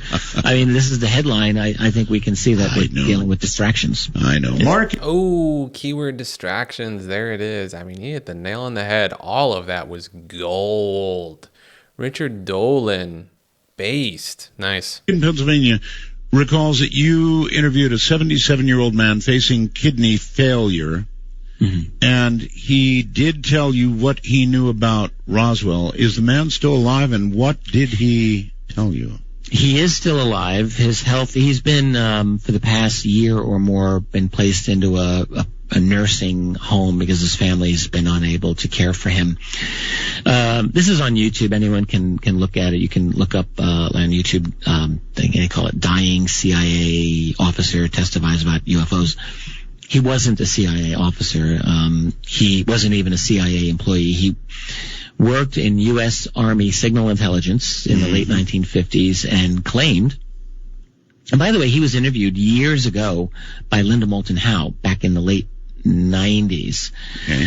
And Linda knows his story very well. I interviewed him in early 2013, way up in northern Minnesota, which is where he lives. Right. You can say that. There were a few times when I interviewed this man that I actually was afraid he was going to die in front of me. His health was that bad. It was actually really, really frightening at times. He was a sweet man, and I genuinely liked him.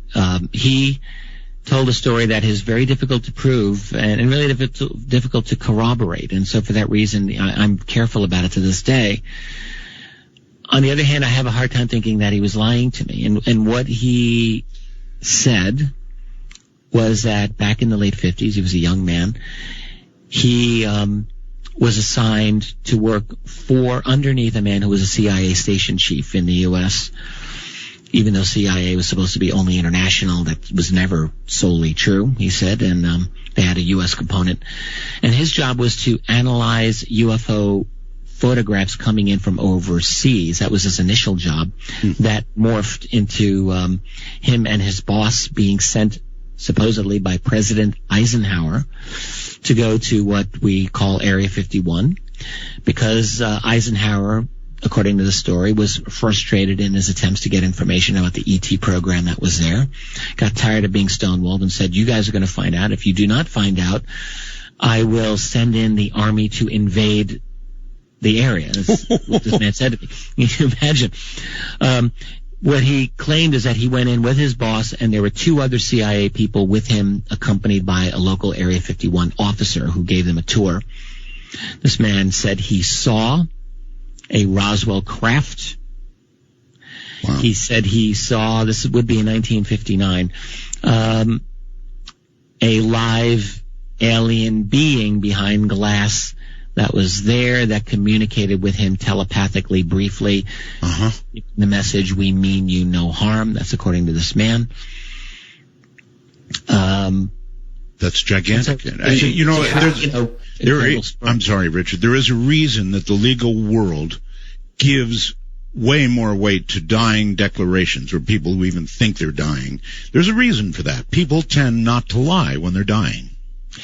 That was my sense of this man. And the other thing that I will add is that I didn't just meet him. I met his son-in-law, who I really liked his son-in-law. His son-in-law was a seminary student, an older man, but he was a seminary student, so he was doing religious studies. These are church-going people, and not that I'm particularly church-going myself, but I respect people who do that, and I think there is something about the personality of these types of individuals. And the son-in-law knew his father-in-law's story inside and out, and had known it for years. And all he was able to say is, "Look, I believe the old man, and I believed him for years." So you've got all of that. It would be nice if we were able to find any kind of further confirmation of, let's say, Eisenhower's plan to invade Area 51. Apparently he was given enough information by them that he decided, I guess I won't do that. Who knows? I mean, this may be forever one of these stories that just clouds the field, and we may not be able to get a confirmation on it. But I will just say that my personal interaction with this man was such that I don't believe he was lying. Could he have been confabulating? The man was on meds. He was on painkillers. He was in serious physical pain. Could it have clouded his judgment? Sure. I mean, I suppose it could have, but I don't think he was lying to me. All right. You're pretty familiar, I'm sure, with what Bob Lazar has had to say about Area 51. Yeah. I'm a believer in Lazar's fundamental story. I guess I'll just state that for the record. Good. So am I. Oh, and okay. It sort of underwrites what you just said, in a way. At least some of it does, that stuff is there. Do you think it's still there, Richard? Probably, Groom Lake, at least south of Area 51. S4 south of Area 51, I think. Yeah, I think there's an underground facility there. I think that there are many underground facilities, actually, throughout the United States. The technology's been there for years, and I think that there is one there. I got the chance to meet Bob Lazar finally, just less than a year ago in Phoenix at the International UFO Congress, briefly, but it was nice to meet him. George Knapp, friend of mine, introduced us. And Lazar actually gave a much better explication of a lot of what his experience was when he was there back in 1988-89. And yes, I thought he was credible to me. I think most people who listened to him thought he was credible as well. For many years, Stanton Friedman, who I consider a friend and a colleague, has always been a little unhappy with me. I think very unhappy with me, because I do credit Lazar's story, but what can I say? I do. I dreaded researching it for my second volume of UFOs in the national security state. There's so many minefields in the UFO subject, and Lazar's story is certainly one. But after I dove into it, I became very acquainted with it. I feel that he's not a liar, and I feel that I think he was telling the truth as he understands it. Well, there's one measure that I use. I've been interviewing for years, forever it seems like, and I've noticed that people who tend to not tell the truth, the first time you hear their story, it's like, wow. And then the second time you hear their story, there are additional details. Okay, maybe. Third time you hear their story, fabrication. There are amazing additional details. Thing about Bob Lazar is he always tells the same story. Exactly, and he's never cared to speculate beyond what he experienced. He's always been very careful. Even if you pull him, he doesn't. You're right. And he's not afraid to say, I don't know. He said that many times. And he's just right. He's never gone.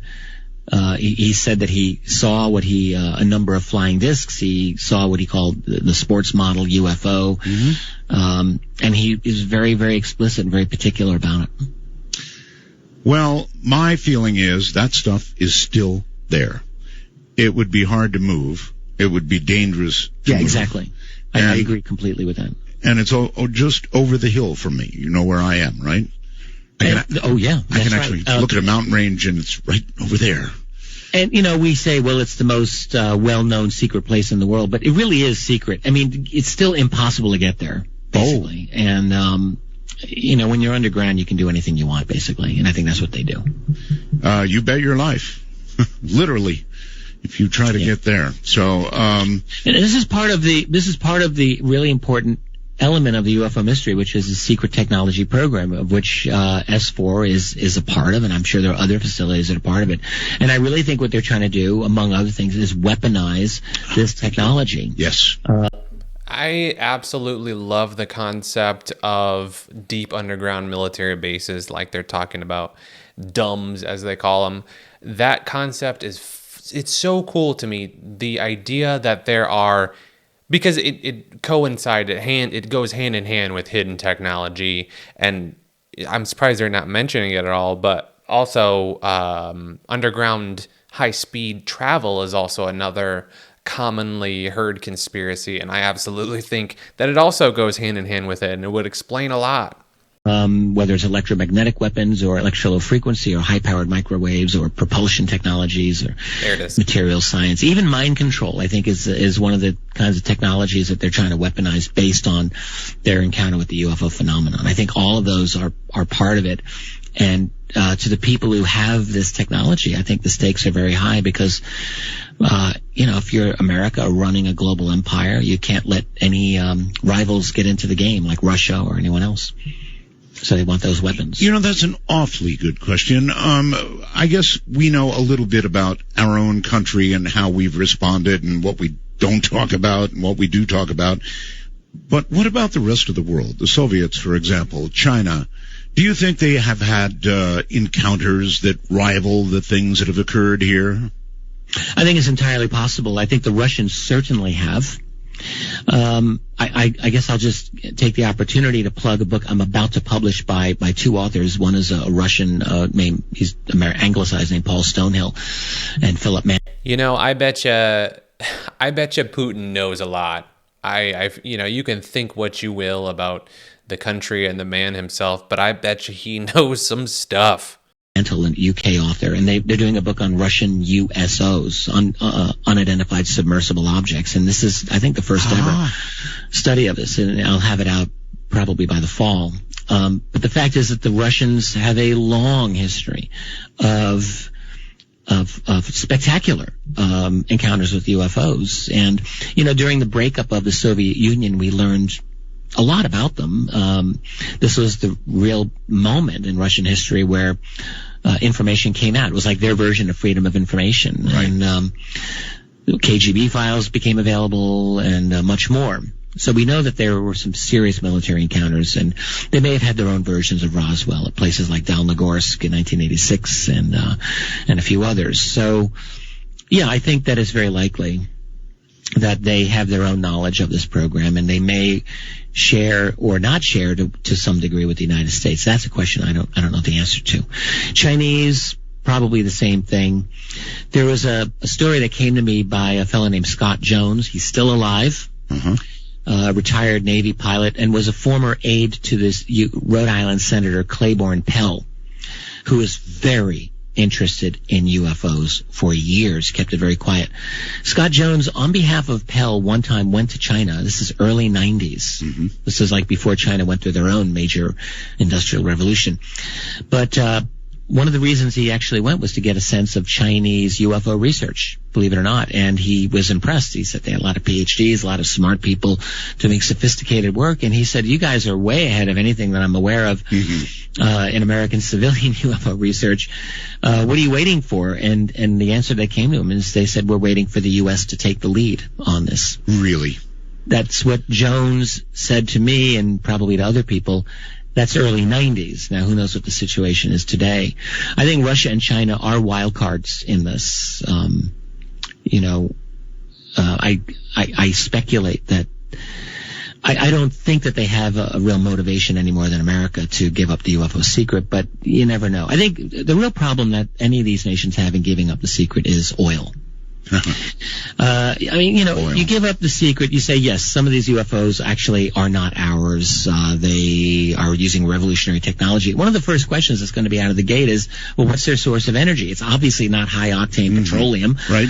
That's going to take them from point A to point B. It's going to be something better. Whatever that source is, implicit in the answer to the UFO mystery is a post-petroleum civilization, and that is such a massive transformation. And Russia, I don't really think, has any more of a motivation than America. All right. I've got to hold it right there. Stand by. I'm sorry. Woo. Dang, this is a good one. This has got some spicy stuff in it. So far, we got quite a bit to go, but so far, I think Richard Dolan is pretty legit. He seems pretty straightforward. He doesn't seem to be... And they're even talking about how liars seem to fabricate and add to things and exaggerate. And it doesn't... I don't feel like Richard Dolan is doing any of these things. He seems pretty legit. Who knows really where he stands on it all and what he stands... Obviously, he sells books and has been an author and, to a certain degree, makes a living off of it. But like he said... Back then, there wasn't really a whole lot of living to be made unless you were getting pocketed money from somewhere else, like a disinformation agent. Who knows? Not saying he is, but... Richard Dolan, and in this last hour, I would like to open the lines. Now...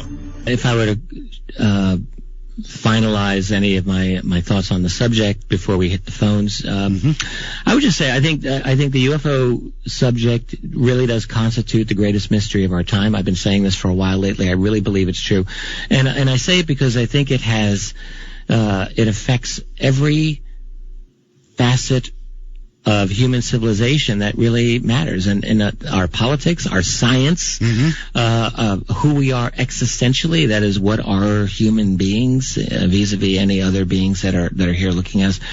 The nature of space-time reality itself. There are just so many leading edge issues that this subject of UFOs touches upon.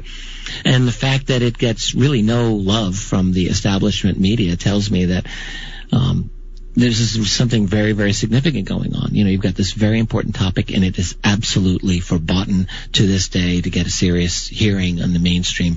There's some cable stations, History Channel, Sci-Fi, that'll do a UFO documentary, but really nothing for the establishment, what I like to call the official reality. The major networks, things like that. They will not touch it. It is not part of that reality.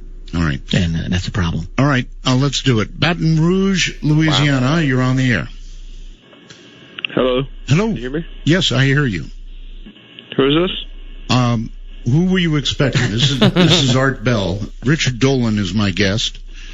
Right? Oh, hey, Art. This is Scotty. Scotty, go ahead.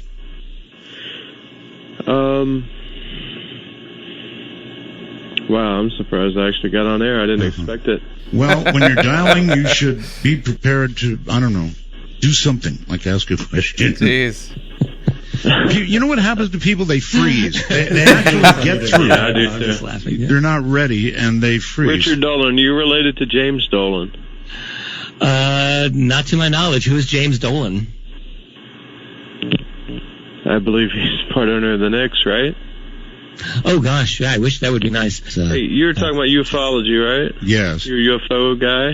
That's what we've been talking about all night. Yeah. I was gonna. Can I tell you a quick story?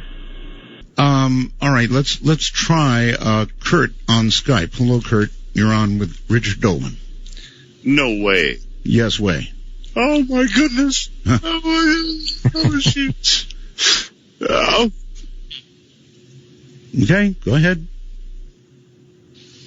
Have you ever read Ezekiel chapter 1? The Bible. Yeah. Are you talking about Ezekiel's sighting, the famous wheel? Yes, the wheels in the sky and color lights and crazy looking creatures. Actually, that's kind of an interesting direction to go, in a way. Richard, what do you think? The passage that the caller's referring to, I don't have it right in front of me, but I think many people interested in this have read it. I've read it. In Ezekiel, he has a vision of a particular structure coming from the heavens, operated, I think, by four angels or four celestial beings. That's right. One of the interesting things about that, back in the 60s, there was a fellow named William, I think, Blumenthal or Blumenreich or something, who said, well, this is all nonsense. He was an engineer, and he said, I'm going to prove that this is nonsense. And what he ended up doing is, based on what he read in the Ezekiel passage, he realized he was able to build an interesting aero structure, I guess, and became a believer. And he wrote a book called, I think, something like Building Ezekiel's Wheel or something like that. I've got it in my library. So it's interesting. I mean, the thing about the ancient UFO connection, there are some very fascinating and suggestive stories in our ancient history about what we might call UFOs. And there was no UFO investigative groups back then. There was no one taking reports from witnesses. What we have are some scattered stories and a few rock paintings and a few paintings and oral traditions. And so it's really not a lot to go on. They're just stories. But I would say some of them are interesting, for sure. Not just Ezekiel is one out of ancient Egypt from the dynasty of Akhenaten. I think it was Hatshepsut, one of the few female pharaohs of the time, or she was in that family.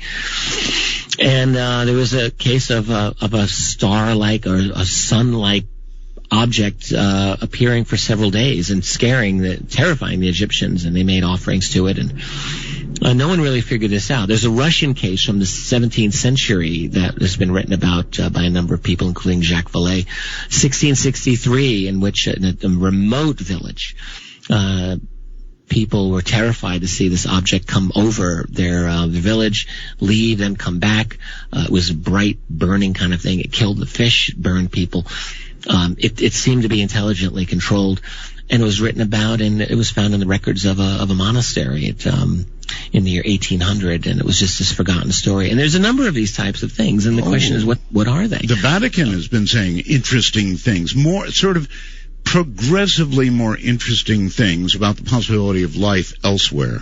I think they're covering their bets, honestly. I think the Vatican, look, they're a 2,000-year-old institution. I do think that they've had some secrets that they've acquired over the years, and maybe they are covering their bets. I do wonder. Mike, you're on the air with Richard Dolan. Hi. Hi, Art. It's a pleasure to talk to you. Thank you. I have my fiancée here, Heidi. We've been listening to you both for 20 years, and it's such a delight. It's we used to listen to that other show with George Snorri, and put us to sleep, but now we're having to stay awake, and it's terrible. But anyway, good show.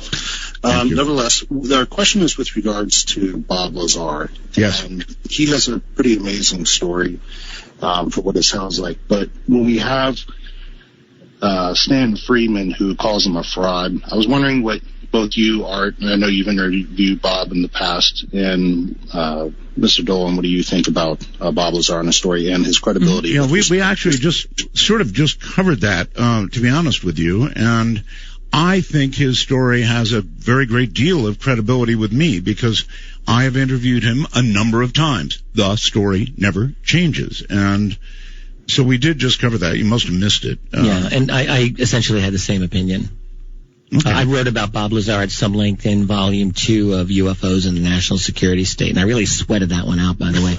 I put about 10 pages into Bob Lazar's story, and I think he's not lying. I think he's telling the truth as he understands it. That does not mean that everything he told is exactly scientifically correct. It is entirely possible. We didn't get into this, Art.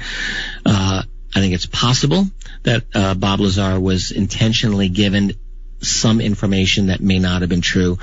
I do think it's possible he may have been psychologically profiled as someone who might be inclined to talk. This is only my own speculation. Because I think that actually the mechanism that he describes of the propulsion, which he talks about at element 115, jokingly referred to by physicists as unobtainium because it's so impossible to get. Whereas you have alternate ideas about flying discs that have it relying on things like zero-point energy, a totally different type of mechanism. My guess is that if it was zero-point energy, this is a story that came out in 1988, by the way, out of Lockheed's Helendale facility by a guy named Brad Sorensen. If that's the case, then if you have a guy like Lazar saying, well, it's element 115, any competitor trying to build their own flying saucer would think, oh, man, forget it. How do we get element 115? Let's just give up. Yeah. In other words, Lazar's story could actually be, without him even realizing, a form of disinformation designed against competitors. Right. Just a thought. He saw what he saw, heard what he heard. Wow. In Ohio, you're on the air. It's midnight. Hi. Yeah, hi, Art. This is Jerry from Ohio. Hi, Jerry. Hi. I got a question for Richard. Yeah, I was wondering if he's familiar with Sitchin, and I'm kind of curious about us going into Iraq the last time, and the museum there being raided, and I would believe a lot of Sumerian texts missing. How does he feel about how this relates to, the UFO and possibly what's really going on? Mm-hmm. Okay. Yeah, Zechariah Sitchin recently died a couple of years ago. For anyone who doesn't know, was best known as someone who was able to read ancient Sumerian cuneiform texts, which is not, something that everyone can read, and did, I guess, what we can call like a literal interpretation of the stories that he read. He didn't interpret them as myth; he interpreted them as possibly history. And so this had to do with the race that he talked about, known as the Anunnaki, which arrived almost 500,000 years ago, and on and on. I'm of mixed feelings about Sitchin, and in fact, I do think that there have been some very strong critiques of his work. In particular, there is a cylinder seal he talked a lot about, known as VA-243, in which Sitchin said this has a sun-like image with lots of planets, and in fact many more planets than the Sumerians were supposed to have known about. And this was one of his pieces of evidence. It's been alternately interpreted, however, and actually, my friend and colleague Michael Heisers talked a bit about this, and he said the sun image on that seal is actually not the Sumerian symbol for the sun. It was only a star, as are the surrounding circles. I don't think it is what Sitchin interpreted. In other words, at least there's a real good reason. Okay. There are claims that the U.S. went into Iraq for esoteric reasons having to do with these ancient mysteries. I think the U.S. went into Iraq for a lot of reasons. Certainly theft is the biggest one, but theft over some of the ancient things in the Baghdad Museum. Well, that museum was systematically plundered during the first week of the U.S. occupation, and no one stopped it. Mm-hmm. This was a huge news story at the time. I don't know if people remember this. And the people running the museum were pleading with the world and pleading with the Americans, who had like a tank and a detachment like 2 blocks over during the whole raiding of that museum, and no one did a thing. They allowed that museum to be picked clean by people who knew exactly what they were doing. So, in fact, there's a lot of reasons you might steal out of the Baghdad Museum, not simply esoteric secrets, but maybe there's something to it. Okay, a lot of people. James, you're on the air. Art Bell. Yes. The master, you're back on the radio. It's so good to hear your voice again. Thank you. Richard, you are also one of the best. Thank you for everything that you've done. We've tried to learn a lot from you guys. It's just great to be able to talk to you. Thanks very much. Thank you. Hey, I jumped in a little late. I'm not sure if you guys touched on MJ-12, but I just wanted to hear your thoughts on whether you figured that was legitimate or not. Actually, good one. No, we haven't. Yeah, it's a great question. That's another of the minefields, one of the, the dangerous mines in the UFO field. Sure. My take on MJ-12, and again, for anyone who doesn't know, these are documents that were leaked or intentionally leaked back in 1980s, that were purportedly a briefing to President-elect Dwight Eisenhower on the alien extraterrestrial situation. And then, let's just add that during the 1990s, a large number of documents that are collectively known as the Majestic documents also came out. And Ryan and Bob Wood primarily have done a great amount of research on those. My take on the MJ-12 documents is that they are probably a form of disinformation, but saying that is not the same as saying that they're lies. Disinformation can't work if it's all lies. It has to be credible, it has to be believable. So there's got to be things in there that are legitimate. My take on MJ-12 is that it was part of a way to disable the threat that the UFO community was posing at that moment. You had the Freedom of Information Act of the 1970s, which was really a threat. You also had crash retrieval stories coming out in the late 70s. Not just Roswell, by the way, but others. And I think this was a 1-2 punch that actually was a threat. So now enter the MJ-12 documents in the 1980s, which we're still arguing about to this day, 30 years later. I think it is entirely possible that these were either derived from real and existing documents, modified in ways to make them not believable, or maybe just created out of whole cloth. But bottom line, the Majestic documents that follow, I'm not as inclined to dismiss. I think some of those are probably legit. Happy to talk to you, Richard Dolan. Obviously a brilliant. Welcome back. Let's see if we can cover some territory. Thanks. It's really been a lot of fun. I really love doing this show with you. Thank you. You're a good guest. Lexington, Texas. Is that right? Hi, this is Mary. Hi, Mary. Hi, Art. How are you doing? Just fine. Good. Well, it's really nice to talk to you and to your guest, Richard. And I have a real quick UFO story to tell you. Okay. On January 7th, about 2 a.m. in the morning, my husband had just gotten home from running at the track. He works late. So we began to hear a really loud rumbling noise. And it just continued, and it was uneven. It wasn't smooth like a jet or anything, and it just got louder and louder. It sounded like it was passing right overhead, so we ran outside and looked at the sky, and at first we didn't see anything, but whatever it was sounded massive.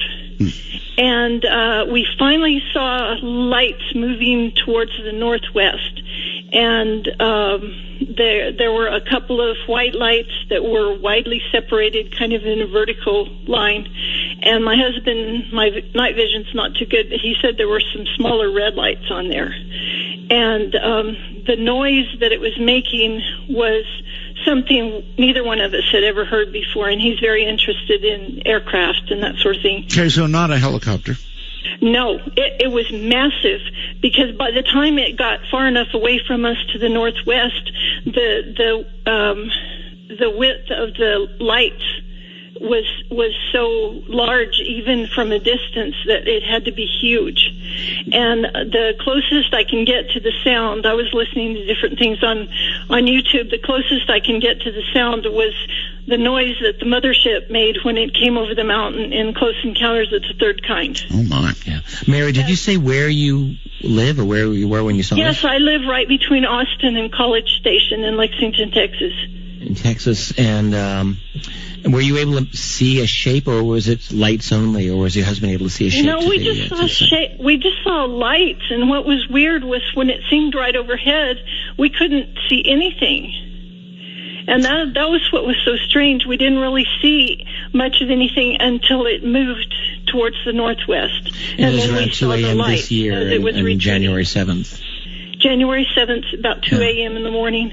Well, I think it's fascinating. I mean, in my view, there's it could be something that they made, or it could be something that we made. I'm of the opinion that there's a substantial, highly classified, what often I've called a breakaway civilization, that is classified civilization that's so advanced that they're basically different from our own, and they're using radical technology that includes black triangles, I think, in some cases, and maybe other types of crafts.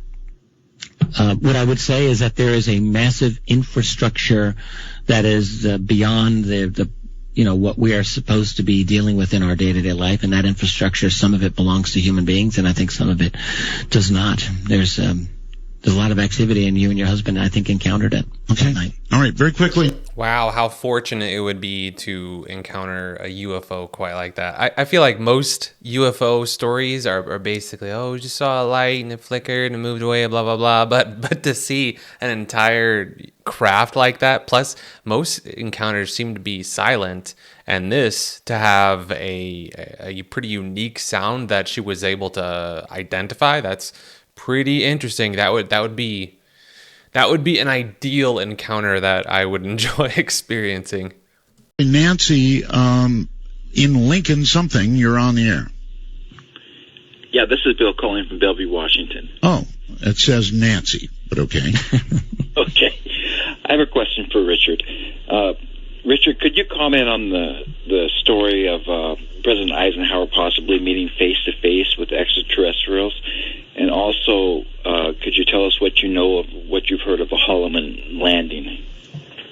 Yeah, those are both great things to discuss. The Eisenhower story actually leaked, or the version of it leaked almost immediately back in 1954 by really the guy who was the Art Bell of his day, Frank Edwards, great radio man who was very involved in the flying saucer mystery at that time. Frank Edwards somehow got wind of the fact that Eisenhower went to Edwards Air Force Base and might have met with extraterrestrials. This was a rumor back then. There had been a number of other witnesses who have supported or corroborated that claim that there was a very, very major event at Edwards and that it seemed to have involved UFOs, extraterrestrials. There's no confirmation on this, and I don't know. I mean, I actually can see the logic of it. 1954 was just when the United States was about to start detonating hydrogen bombs. That's right. Orders of magnitude beyond the atomic bombs. And maybe this is what got their attention. There is a real possibility that they're interested in our nuclear technology. Once again, here's Richard and Holloman. Very quickly, we got to kind of cut off there. Right, so. We talked about that. Yeah. Yeah, I think that that actually, I think, did happen. That was a landing that probably occurred in April 1964. And in fact, it would have occurred one day after the very famous sighting of a landed craft by New Mexico policeman Lonnie Zamora, which there's been some speculation that there may have been a connection between those two. But anyway, there's a long-time story, and this was another thing that leaked out right away. It came to researchers known as James and Coral Lorenzen, very prominent back in the 60s, that there was something that happened at Holloman, and it could have been a landing of some sort of craft. This was discussed and even done in a documentary to some extent by Bob Emenegger in a film he did back in the, guess it was back in the 70s, and Bob's still around to talk about it. But I think that they're very likely could have been an actual landing. And these things sound crazy to someone who's never studied the UFO history, I realize, but actually there are some reasons to credit these stories, I think. Okay. All I can go by is what it says on the phone. North Hollywood, I think, you're on the air. Yes, sir. Hi, Art. Yeah, my name's Ronald, and I'm actually in Los Angeles. I'm in Malibu right now. Okay. You know, Art, so I talked to you on the break, and I said that I had the solution, and I just wanted to get it out there because I think it's important. The solution to how we can secure all of the information about these questions that we've been asking. I know you didn't come back from retirement or vacation just to keep asking the same question over and over again. You got that right. We are questioned out. And I started thinking about that a while ago, and I decided to write a book. And if I can say the name of the book, I'll say it. It's fine. But I wrote it in a book, which is available on Amazon. And shameless plug. All right, what's the name of the book? The Second Coming of the Messiah, about a Pentagon analyst who comes up with a solution to stop the global military-industrial complex and eradicate the monetary system. And the global military-industrial complex is all of the governments that are actually posing as governments that are really corporations. And the word government actually translates into mind control. So the 5-step solution is this. Everybody, step one, is on planet Earth, all human beings, because this is a human problem, especially with what's going on in Fukushima. All human beings, step one, secure their certificate of live birth. That gives us all control over our vessel again. Right. Step two, we all secure the manufacturer statement of origin for our automobiles. That gives us control over our vehicles. They can't tow those away from us anymore. When you buy your car, you just get a certificate of title and you sign away the MSO. Step 3, everybody gets the grant deed for their land. Now their land can no longer be taken away. Now on one day, everybody, even military and police, on step 4, tear up their national ID card. This gets rid of the global military-industrial complex because there are now no more corporations because they have no more employees. And step 5? Employees through step 5, burn all of the currency. Burn all the currency, all right. Eradicate them. Listen, that's my solution. Don't burden yourself with step 5. Send it off to me. UPS. I'll give you an address, right? I'll just jump in real quickly. And I thought the caller, he's talking about corporations essentially posing as nations posing as corporations posing as nations. I think that's right. I mean, I think what we're in an era of basically transnational corporate control over our reality, and we kind of touched on that earlier in the program. In terms of solutions, with respect to the caller, there are always people who come in with the solution to all of the world's problems, and I just don't think it's that simple. Never have. He's not the first, and I'm sure he won't be the last to have solved how to fix all of it. Right. Boom, just like that. It's just something that's going to happen. All right. Amy, you're on the air on Skype. Hi, Art. Amy here in the Midwest. Huge fan since I was a little girl. Thank you. Long story short. Can you hear me? Sure. Okay.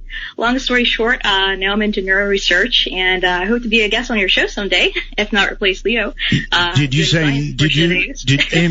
say neuro research? Yes, that is correct. Okay. You might contact me by email.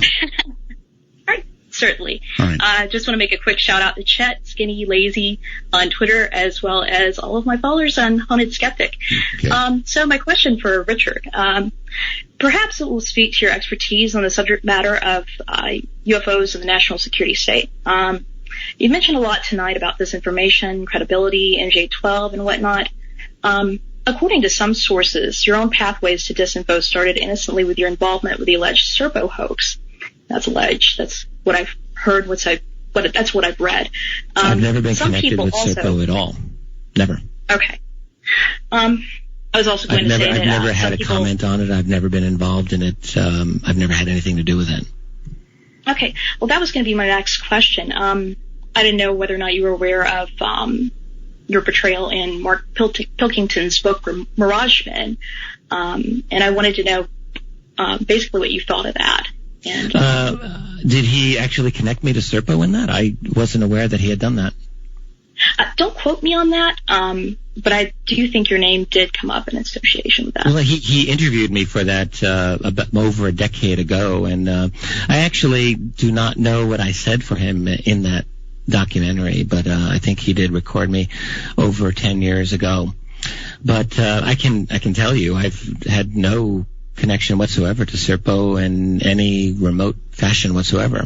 The Serpo documents arose about 10 years ago, I guess. They were popularized by Bill Ryan, and who later became connected with Kerry Cassidy and Project Camelot. They tell a fascinating story, but I've never said that they were legit ever. Okay. Okay. All right, Amy. Thank you very much. Let's go. I don't know. Let's go here to the phone. You're on the air. Hey, Art, how you doing, buddy? Doing fine. Where are you, out of curiosity? I'm in Orlando. Orlando, Florida. Okay. Yes, sir. It's nice to talk to you. It's a real privilege, Art. Thank you. Thank you. And Mr. Dolan, you there? Yeah, right here. Hey, nice to talk to you. Just wanted to ask you, Richard, a lot of stuff that I see on Facebook and on the internet and stuff, they're talking about some kind of spiritual enlightening that's supposed to be coming towards September. Everybody's pointing to September. Nibiru, I don't know if you're familiar with that. Yeah, he's right about that. Everybody's talking about September. Yeah, September, specifically 24th, 25th, or something like that, and the Pope's here in town, or here in, not in my town, but you know what I mean. Another prediction. Listen, isn't anyone other than myself tired of the predictions? Doesn't anyone but myself think that predictions are one of the banes of this field? That's so apt, too, because I literally roll my eyes, a giant roll my eyes, anytime I hear these predictions. It's on par with the baseless speculation on astrology, and yeah, I'm definitely tired of the speculative predictions as well. We were supposed to have Ascension in 2012. Anyone remember that? Oh yeah, that didn't happen. You were supposed to have 51% positive karma, and then, hey, you would ascend after December 21, 2012. There was nearly a 10-year buildup for that one. A lot of wasted energy and time. There was supposed to be the comet Elanine. This was promoted by Richard Hoagland, among other people, back in 2011. That was supposed to be Nibiru also, if you recall. This is such an old theme, and I would have thought that the 2012 Ascension would have put all of that to rest, but no. Apparently people have to continue to make their predictions over imminent salvation from galactic space brothers or what have you. Mm-hmm. And look, I'm just reminded of P.T. Barnum, a sucker is born every minute. It just never seems to change. Look, predictions are not what we really need to be about. Okay, we need to really take a cold eye and look at the world around us. That includes the UFO situation. That includes a lot of other things, and deal with what we have to deal with, rather than waste our energies. And I really mean this. Maybe that's disinformation. All right. In other words, when you've got something really important going on, and people are continually being led down these fantasy paths that end up giving us nothing. They give us nothing at all. So of course, one of these days, be careful about these one claims. of these days, Richard, maybe they'll be right, and there'll be nobody around to say I told you so. Well, if they're ever right, then we can all put our heads between our knees and kiss our butts goodbye. That's right, and it won't matter. But no, the predictions. This is just a little pet peeve of mine. I mean, I'm at the point where I used to laugh. I still laugh at them, but I think that they're actually a problem in this field. Well, they are. Jordan, you're on the air on Skype. Hi. Hey, Art. Yes. I just have two comments, and then I'll take the answer off the air. My first comment is regarding the Philadelphia experiment, and I wanted to see if he had any knowledge of maybe hyperspace was actually figured out there, and maybe that was another reason why we were visited by UFOs. And my second question was the WikiLeaks about the UFOs in Antarctica. And I'll take my question off the air. All right. Cool. I'll deal with the second one first. WikiLeaks connection to Antarctica UFOs. I have to admit, I have not heard that. I would like to learn about that. That's something that is actually tangible that I can research to see whether or not that's true. This is the first time I'm hearing about it, and for that reason I'm a little dubious about the validity of it, but I will just say I'll look into it. Relating to the Philadelphia experiment, I mean, this is... I never know what to make of some of these stories where there's just so much lore associated. I know the origin of the story, and it's very tough to know one way or another how true it is. Mm-hmm. I'm always most comfortable trying to deal with what I think is verifiable fact, that is government archived information, not disputed, not leaked, not anything like that. The Philadelphia experiment is one of these stories where it's legend. I don't know if it's true or not. The same with the story that's connected to it, the Montauk Project story. I don't know if these have any truth or not to them. You've got people talking an interesting game, and that's about it. No, nothing to support it. Okay. So don't really know. Okay, Williamsport somewhere on the phone. You're on the air. Okay. Hello. Hi. Art. Yes. My name is Ted, also known as Bomar. Richard, can I ask you a question about orange orbs? Yeah, please. Cool. Back in '69, July 2nd, I was hiking on a mountain. I didn't get into the Farragut, Idaho jamboree, and I was just goofing around on the mountains one evening. Orange orb came down, enveloped me. I woke up about 2 hours later. Since then, I haven't been able to read, but if I put a book under my pillow, I know everything that's in the book. My IQ's been measured about 190. I've spent 13 years in college. I'm a high-energy nuclear engineer, theoretical mathematician, just a goof-off. Have you heard about this happening to other people? Well, all right, you had me at orange orb, and then you lost me at 190. So let me just Google. No, it's my IQ. It's just I know that's what you said it is. We got that, but you actually had an IQ of 190. You'd probably be one of the top 10 most intelligent people in the entire world. And I mean, if that's the case, then good for you. As far as the orb goes, there are a lot of orange orb stories. I've gotten them from individuals that I know very well and that I know are truthful with me. Now, I think the orange orb phenomenon is real. They seem to be intelligent. There's a number of these cases where there seems to be a telepathic kind of connection between the orb and the person, to the extent that someone wakes up at like 2 a.m. and they have an urge to look out their bedroom window and voila, there's an orb out there. There's something going on, and I've heard these stories many times, not just a few times. So I think this is a real thing. In terms of everything that you're saying it did to you or for you, I don't know how to comment on that. I'm not aware of anyone having an experience with these things and they suddenly are no longer able to read, or if the orb somehow affects one's intelligence or anything like that. I don't know. That's something that's completely foreign to my research. I love people who say, I don't know, when they don't know. Here in Pahrump. Yes, I agree. I love when people can admit when they don't know. That's wonderful. So that caller was definitely, to me, was a little, almost immediately sounded a little off kilter.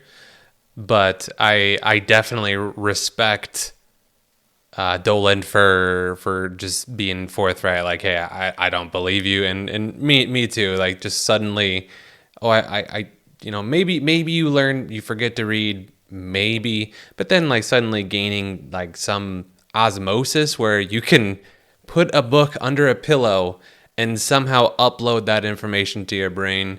That sounds silly. Nevada, I think you're my first caller from Pahrump, Nevada. You're on the air. Yeah. Hello. How you doing? Good to have you back. This is Rob from Pahrump. Hi. How you doing? Fine. Question for Richard. Have you ever heard of a craft looks like a cloud, a black cloud? I mean, it didn't really have a well, there are cases of objects, of people saying an object was disguised as a cloud or it moved, but it looked like a cloud. A black cloud, I don't know. This was pretty distinct. I mean, I came out of my house the other day, and a beautiful blue sky. There was a couple of white billowy clouds, and there was one black cloud all by itself. And all the clouds were moving like towards Area 51, northeast, and this one went the opposite way and just. Oh wow! Yeah, that's interesting. We do live. I would guess experiment. We do live in an area that just has sighting after sighting after sighting, Richard. This is an amazing area. I mean, there's no two ways about it. We're close to Area 51. I mean, that's a heck of an interesting thing. My go-to position wouldn't be UFO, but my go-to position would be some kind of U.S. military shenanigans. Absolutely. There are plenty of them out here. If you live here, you see it all the time. It looks like the rest of the show is basically him plugging his books, which, to each their own. You got to make a living. Here I am making a living off of my content, so I respect the hustle. Overall, I think Richard Dolan, I like him. I think he was very forward with his beliefs. He didn't overstate anything. He gave a great talk. He's very well spoken. I think he I liked him. I think he did a great job. Art, as always, did a great job. That was a tremendous show. Again, I really think that Richard Dolan knows what's up. He sees through a lot of the lines that most people they take as real, and he sees like, oh, this is all a theater. This is all a big ruse. It's about all a big show. Distractions. That's all just distractions. Everywhere you look, it's all a distraction. And, we're avoiding questions and matters that really should matter like this. Are we alone? Are we? Are they among us every day? Have they been visiting us? Are they controlling us? Who knows? Who knows? It's fascinating stuff at the end of the day, but it's very cool to be able to explore it with knowledgeable people like Richard Dolan and, of course, Art Bell. But that's all for this one. I'm really glad we got to experience that together. Thank you guys so much for tuning in till the very end. Very much appreciated. Much love. Take care. And I'll see you guys all next time.